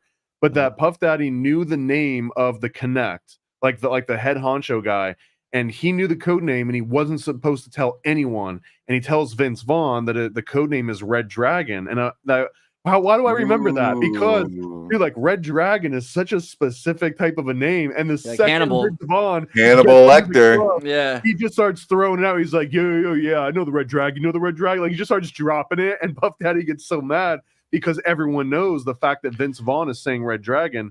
He only would have found it through Puff Daddy and Puff Daddy's sort of like. I noticed this was a big part of the Magic Flute musical I just saw, which was, by the way, incredible. So I went with Gennady from the United States Transhuman Party to see the Magic Flute, which is Mozart's final musical, which I believe he was killed for making, which is interesting because he didn't even write the words. So if he got killed for making it, he got killed for putting Illuminati symbolism in Western notation. Right. That's exactly it. It wasn't just Freemasonry, it was Bavarian Illuminati symbolism in the notation itself, and like the sequence of notes, like that. Kill this guy. Yeah. everyone knows because everyone had to be like a music notation theorist back then, right? But the Jesuit educated writer of the Legato who did the lyrics for the opera, it's really interesting to me how I hadn't seen the similarity between Sons of the Desert with Laurel and Hardy, which now I understand to be completely based on the Magic Flute. It's exactly the same story. You have Papagena, you've got these you have 2 initiate Freemasons, one who's terrible at keeping oaths. He's from nature and he raises birds and things like that. And he's doing this because he loves a girl, but he's constantly talking about it in the temple. Like, he's supposed to be quiet, waiting in the temple with his eyes covered. He's like, I can't believe that they did this with the pyramid, and this is the secrets of Isis. And it's like, oh my God, bro, shut up the whole time. Simultaneously, the prince, who's realizing like he has to learn how to keep it subdued in order that he right. But that's Trump too. That's why Trump he wanted to be invited to a lot of those weird ass parties, but they're like, that guy will talk. He'll talk because that's what he does, and that's why we like him. You know, that's why a lot of people like him. It's because he says exactly what he's thinking for the most part. Did you just call Trump Mozart in an indirect way? At least the prince and the magic flute. The idea of the person, right? But Mozart himself is that guy that's saying like, "Hey guys, isn't this cool? Look at the pyramid. Look at this." Right, like but you know what? Keep in mind though, that's a little distinct because we're talking about people who are encoding things with secrets in plain sight, which is just a matter of how far they want to take that. Because one could make the argument that the Freemasons encoding the secrets into their building in the first place is disclosing them, but it's only for those with eyes to see who are learned are going to catch on to that. So there's that kind of question, but you're pointing out that all these people know music annotation at the time, so it's not as veiled, you know. Also, what was weird was that Dave Packard from the HP Foundation held the door for me, and I called him a gentleman and a scholar, and he looked at me like, "Do you know who I am?" I was like, "Yeah, we're kind of fans." But like, it was funny that is the group of people that put on the flute. There was basically 50, 90-year-old people with like walkers that run Silicon Valley that wanted to see Mozart's final opera. And man, the funniest part to me was when a lady, because there's a guy who's doing questions, because right before he tries to, this is the piece that we're doing, the history of it. Any questions? And this little lady's like, I thought Mozart was Catholic. How could he be a Freemason? And I'm just watching these people like stumble over themselves, and Thomas is in the back of my ear. I'm just like, the Order of the Pug. The Order of the Pug. That's right. And I had to explain it. I was like, all right, that's a fun way to start the musical. We'll talk just about kiss this dog's ass and let's get the show on the road, lady. I left that part out for the lady. I'm sure that she can wiki herself if she really wants to. But no, I didn't choose the pug life, it chose me. My God, I don't know. I think that there are a lot of stories like that, though, where they're talking about the benefit of keeping the secret. I mean, you mentioned this with Trump, like they want him to expose that there is a secret because they don't feel like it's as deep as the actual secret itself. What do you think about that as opposed to mystery? What is the secret? Why? Well, there's a lot of secrets, and there's secrets that are in plain sight, which is like a lot of the Freemasonic secrets are like in your face anyway. It's just, best place to hide something sometimes is in plain sight. And, there's difference between secrets and mysteries too. So if something's pointing out a mystery, that's also open. Well, this ironically, I was just reading this really long book. It's called like the Freemasonic Compendium, I think, but it actually has this really interesting section where it says that the mystery of Masonry, originally the etymology of the word mystery in that context just meant a skill. So it never, like the original meaning was just the skill of being a Mason, but it just converged gracefully into meaning this mystery thing.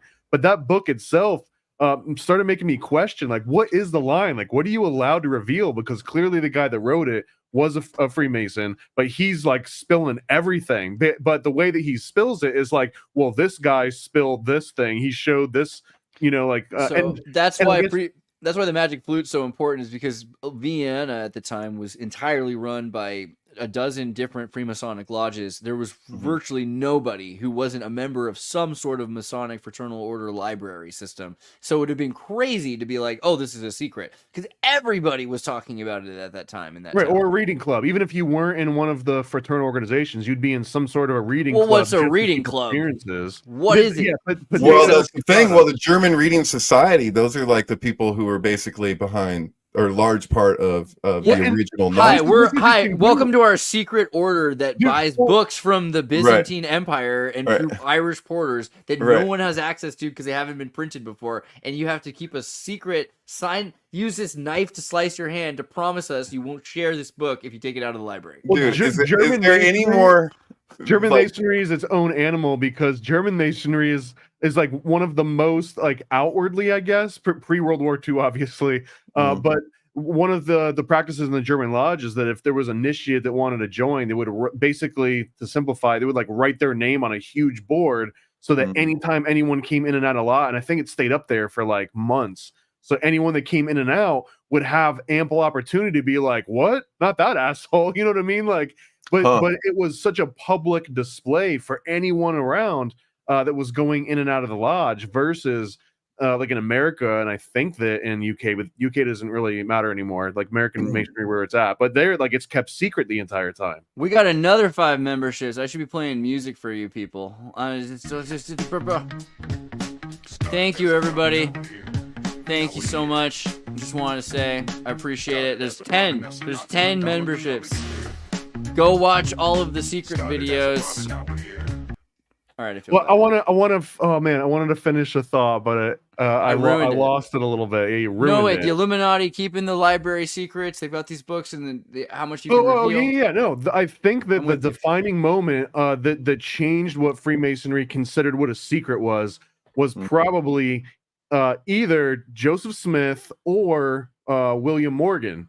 And I think the combination of those two guys, and there was a few other monitors. William Morgan, wasn't he the anti-Masonry guy? So he was a Mason who ended up saying he was going to expose the secrets of Masonry in a book that he was going to sell, which is different than saying you're an anti-Mason, by the way. That's more like I'm an exploiter but of Masonry. His death was the catalyst for the anti-Masonic movement, which I think adopted like the Whig Party. It like and his wife, Lucinda Pendleton Morgan, ended up marrying Joseph Smith. Right. At least officially. But the point being that Joseph Smith and maybe by proxy William Morgan, but that specific moment in time, like the cat was out of the bag. So at that point, Freemasons were allowed to be like, oh, well, it's all just kind of metaphorical. Like there is no secret. You can really, and that's because they had already killed the dude that spawned the anti-Masonic movement. So now they're like, whoa, that was my grandpa's Masonry. That's not my Masonry.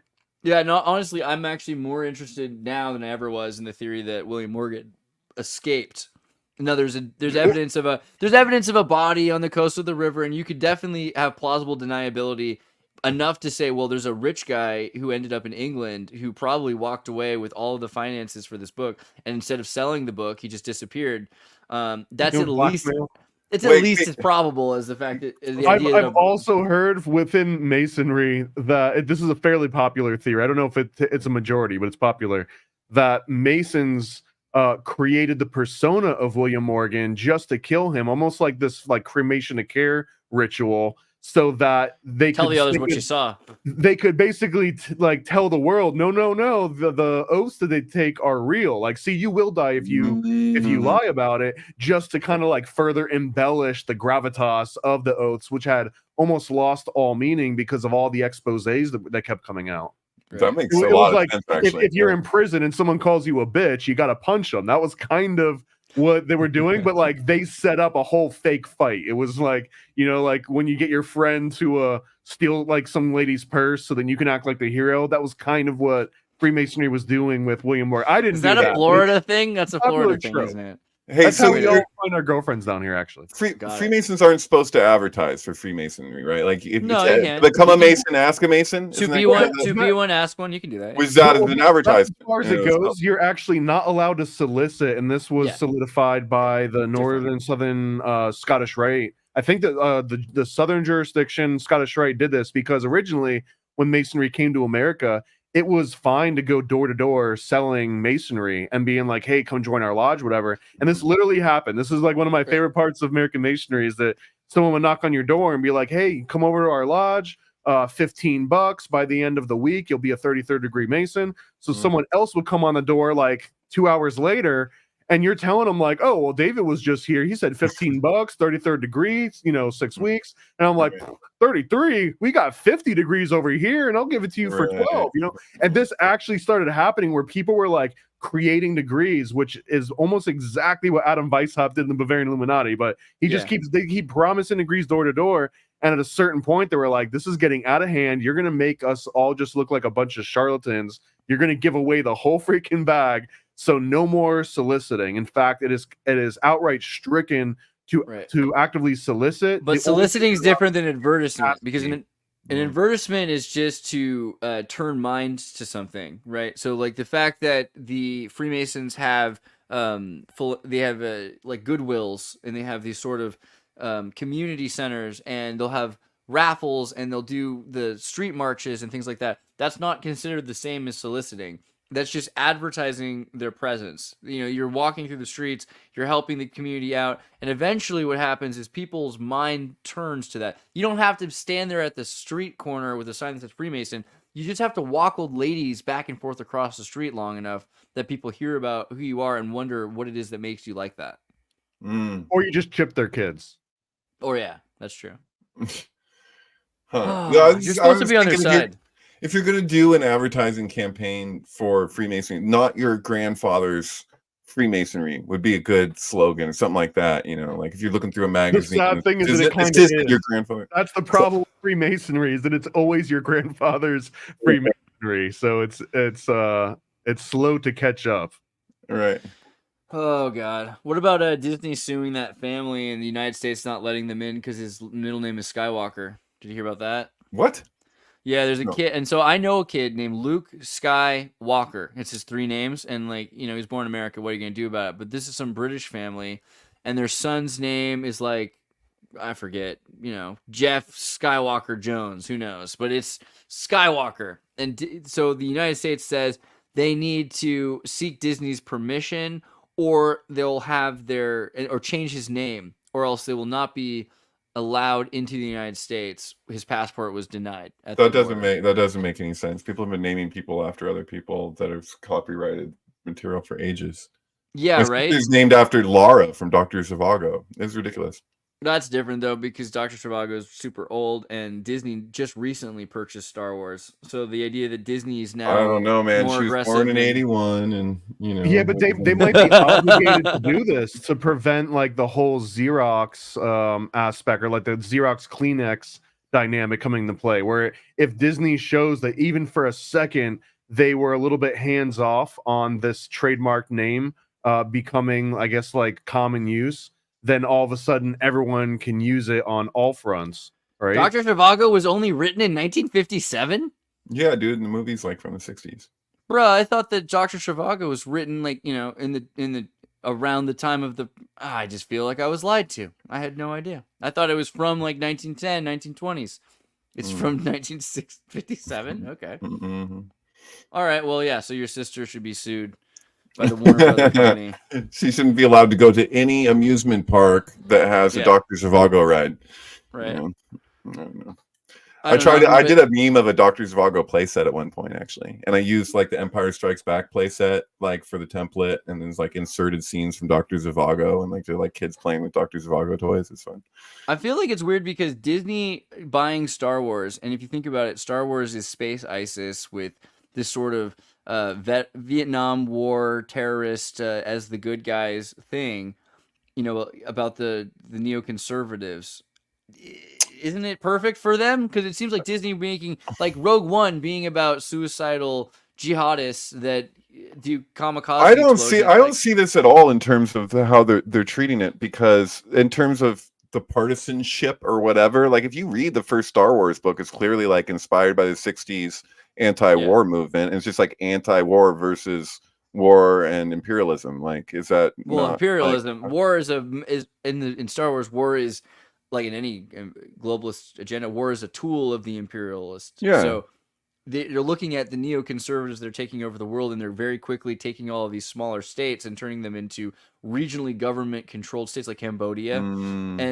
And he's saying, okay, well, this is inevitably leading towards some sort of an integration between the United States and the Soviet Union that becomes, from republics to empires. And whoever's seen this besides me, some of them are smart and wealthy and generationally invested in this, and will be able to control the outcome of that. And maybe they're less philanthropic, less benevolent than a psychedelic-induced hippie kid from California who studied theosophy, right? So I think that's Star Wars. That's the closest that I've ever heard someone describe Star Wars to me. It's just the candy-coated shell around Joseph Campbell's work. Well, it's a lot of things all at once, but that is a core aspect of the whole thing. It's a republic turning into an empire, getting attacked by rebels, who they then form a new republic, which itself becomes an empire, which then in turn gets attacked by rebels, and so on. But yeah, it's also big time on like the prequels relate to false flag terrorism in a major way. That's why it is a Phantom Menace. They can't pinpoint where it's all coming from, and it's a story of how liberty falls with standing applause. It's kind of the central point. But yeah, I feel like Star Wars doesn't get. That's the thing, is that George Lucas's Star Wars was so ideologically deep. And even the original New Hope would have been if they hadn't deleted so many scenes. Like the original version of Star Wars was American graffiti in space in a lot of ways, right? And he's kind of, yeah. He's gonna join this his friends, and his friends are in a gang essentially, but that gang is financed by terrorists, and I mean the terrorists are a former government power. It's very America in the '60s. Totally. Richard Dreyfuss got jumped in. Like, it feels like him was like in his career, he was getting jumped in too with American Graffiti. What did they make him? They made him tie the chain to the back axle of the police car. So then they got the police car to take off all fast, and they lose their fucking back axle. And then he's in the Pharaohs. Richard Dreyfuss joins the Pharaohs. That was the actual gang. Like all the symbolism in American Graffiti is actually, I mean, it's there. And then even like the Wolfman Jack's part too. Actually, I think American Graffiti might be one of his better, Starship Troopers like undertone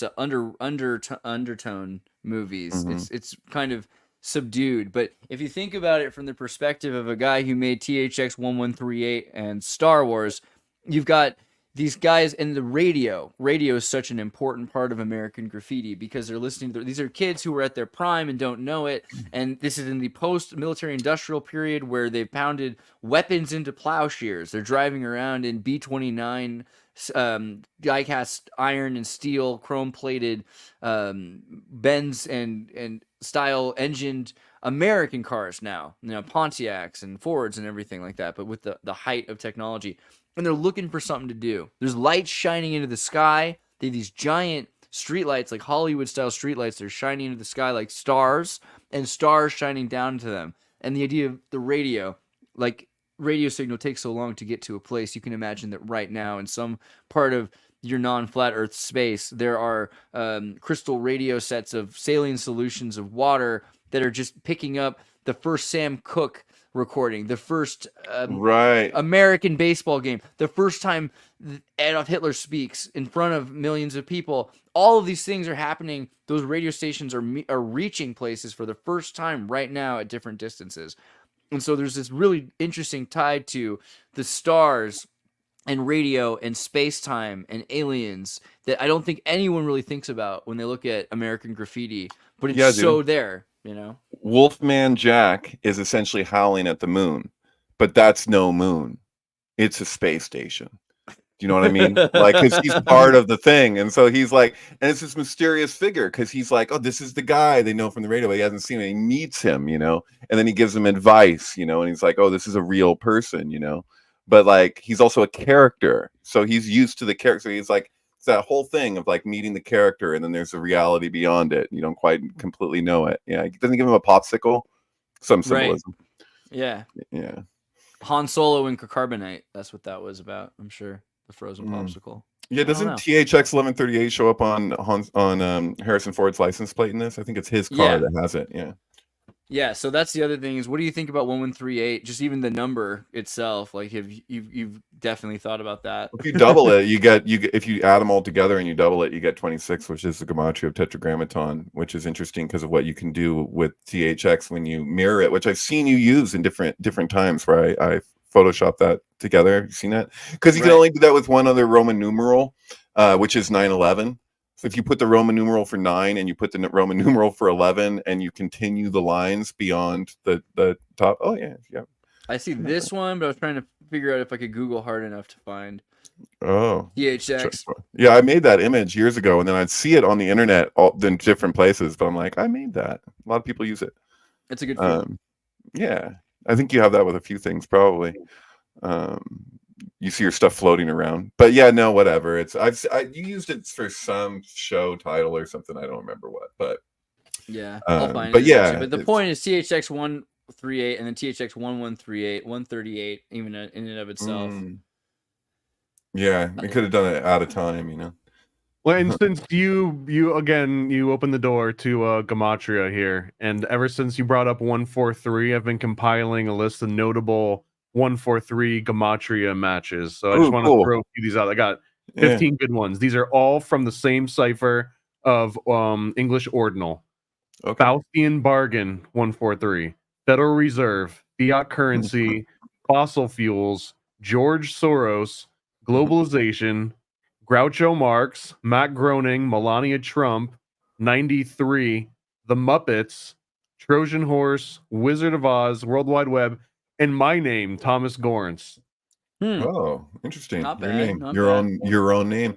If you look up 503, which is the number of the box and number that Demi Moore gets in the substance for her substance, that in Hebrew gematria is a serpent stone, which is like different interpretations of it. It appears it's Hebrew that appears in the Old Testament in a couple places, I think in Deuteronomy, and Leviticus or something. But it's like it's often it's related to the meaning. Actually, is like crawling stone. It's like a moving stone, but it speaks also to like the serpent cult emblem being in a stone. You know. From versions of it, but yeah, I don't know if it's relevant at all to the movie, but I thought, but I'm telling you because I went to the trouble to look up Hebrew gematria for the number that appears in the film, and that's what the one thing that really stood out, because there's only like 4 of them or something. One of the ones I liked is that you do, because of the 1138 versus 138, it's the difference between 36 and 37. So it's like Malkut and Elohim, and so even just that connection between the two, that there's a change from Malkut to the Elohim while you're talking about stars.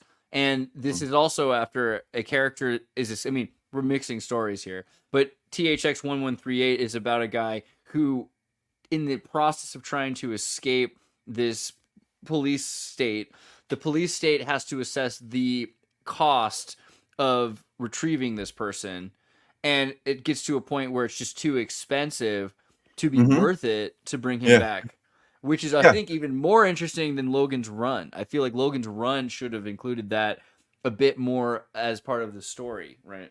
You know, other than us, as far as like symbolic predicting of COVID madness, I think we've talked about this a long time ago, but the Cassandra Crossing, because the Cassandra Crossing, the whole, it's got, first of all, relevant to this, but all-star cast, man. You got Martin Sheen, you got Sophia Loren, you got OJ Simpson, like, and it's just and the premise is, I'll spoil it. Any OJ Simpson movie is an amazing conspiracy movie so far.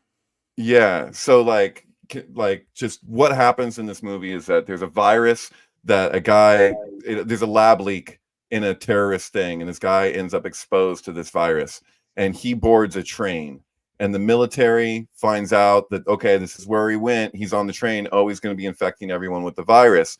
And so they basically decide that they're going to not allow this train to stop.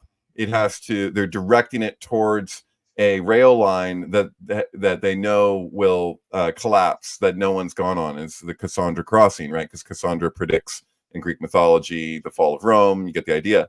But so at a certain point, they realize that the virus is actually not deadly.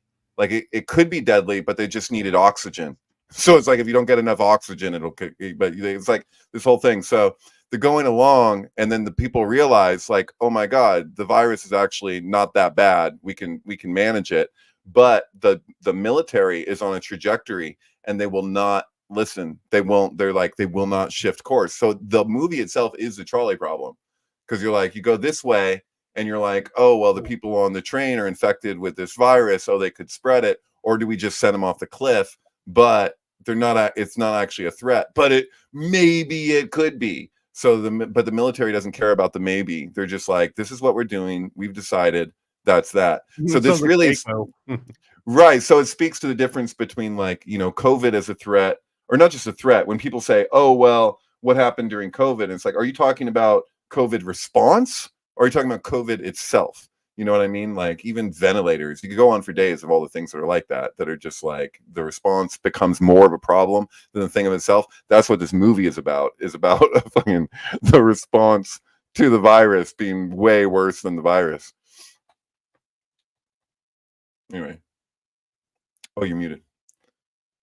All you say, after we watched, it's been like number of years since I've seen it, so I forgot how directly connected it is. And there's some pretty crazy scenes there too. Once the military get involved, right? And just, I also find it interesting that it's shot in Europe, so you have this sort of continuity of the woke fascism, like Europe. So something I've been thinking about a lot is the hippies and the Third Reich. You know, so the Jugendstil art that's very popular, the peace symbol being an upside down Leben rune, the death rune. And so this inversion of Germanic symbolism is also a weird continuation of the Third Reich, because this ideology that they presented was that we're going to live in, I mean, granted, they wanted to murder a bunch of people, but afterwards it was going to be Starship Troopers, right? They wanted this whole happy, they had like a goal that they thought we're going to get through this, and it's going to be this thing that we want so badly, right? Right. And that's what the hippies are all about. They're like, we're going to have world peace, we're going to have love, everyone's going to be clean and pure and beautiful. Doesn't that sound kind of like but keep in mind too, ironically, that Woodstock took place during a major flu outbreak from China. Good for you, and so anyway, that was like, so and that was known at the time. It's like, I got a good idea. Let's gather as many people together as we can to just get naked and, you know, roll around in the mud and freaking Interesting. whatever. That's true. During the Chinese flu, we were integrating while they were trying to distance. Yeah. So these guys are like in hazmat suits murdering everybody on the train. What's that? What did OJ play in that movie? Did you say OJ Simpson was in that movie? Yeah. He's on the train, and so he gets involved. There's all kinds of cool people, like Burt Lancaster, who was really interested in playing. He was kind of playing the villains of neoconservatism, and we remember from earlier the movie, not just The Swimmer, which is about corporatists and Wall Street villains, but also the Executive Action, which was Trumbo's movie about the George Bush assassination of JFK, where he's essentially playing Herbert Walker Bush. So I find that also pretty cool that he's included in this to play the American danger that is bureaucracy, like this machine you can't turn off once you get it running, right? Right, and all in the name of health in this. So that's the National Health Organization, and then you got the military taking over. And so they're just going to shoot everybody to protect other people, apparently. But yeah, and then since we were talking about OJ and Gematria, I just have to throw this one last out here because I feel like we're wrapping up, and this should never come up again, I don't think. But I was listening to some like random podcast that had like 14 subscribers. I can't remember the name off the top of my head, but they were talking about a Gematria between OJ Simpson and something called OJ 287. Which is like some distant, like astrological thing that I'm sure Andreas might understand better than me. I don't know about it, but yeah, I can imagine. So it's a supermassive black hole. Okay. So 287 is actually, if you take OJ Simpson's rushing yards of his career, 11,236, and you divide it by 39 touchdowns that he scored, you get 287. So they were explaining this Galaxy OJ 287 and OJ Simpson's football career as having some sort of link between the two. So I don't know. I thought this was absolutely fascinating. I'd never heard anyone brought this up before. Does OJ Simpson have a connection to Springfield, Ohio? Sorry. Springfield. They're eating the dogs. They're eating the cats. I'm looking it up though, just in case, because you never know with the Yale kids. They might have a thing. Additionally, Simpson made several appearances, including the 1968 game in Springfield, Ohio, which is one of his most famous college game. There you go. So that's why I ask these things, because you never know. You never know. Oh my God. Okay, so Paranoid American, you've got a comic book out right now, and I think people can go down to purchase. You can get it right from the website now. I just released it today, and it's actually been flying. Like as we were just talking, I'm pretty sure I sold out of all the conspiracy cards too, except for the ones that I'm holding up right here. So I don't know if you guys have even seen it yet. These conspiracy cards are something that I've been working on for a long time. I'm so excited with the baseball set. I've got Jones InfoWar. Yeah. We got Raw. We got Dr. Jolly West. I don't think anyone's ever had a before. You don't. Right? And it's got like all the stats and everything on the back. I'll have a better lit versions of all this. We got Alex Jones.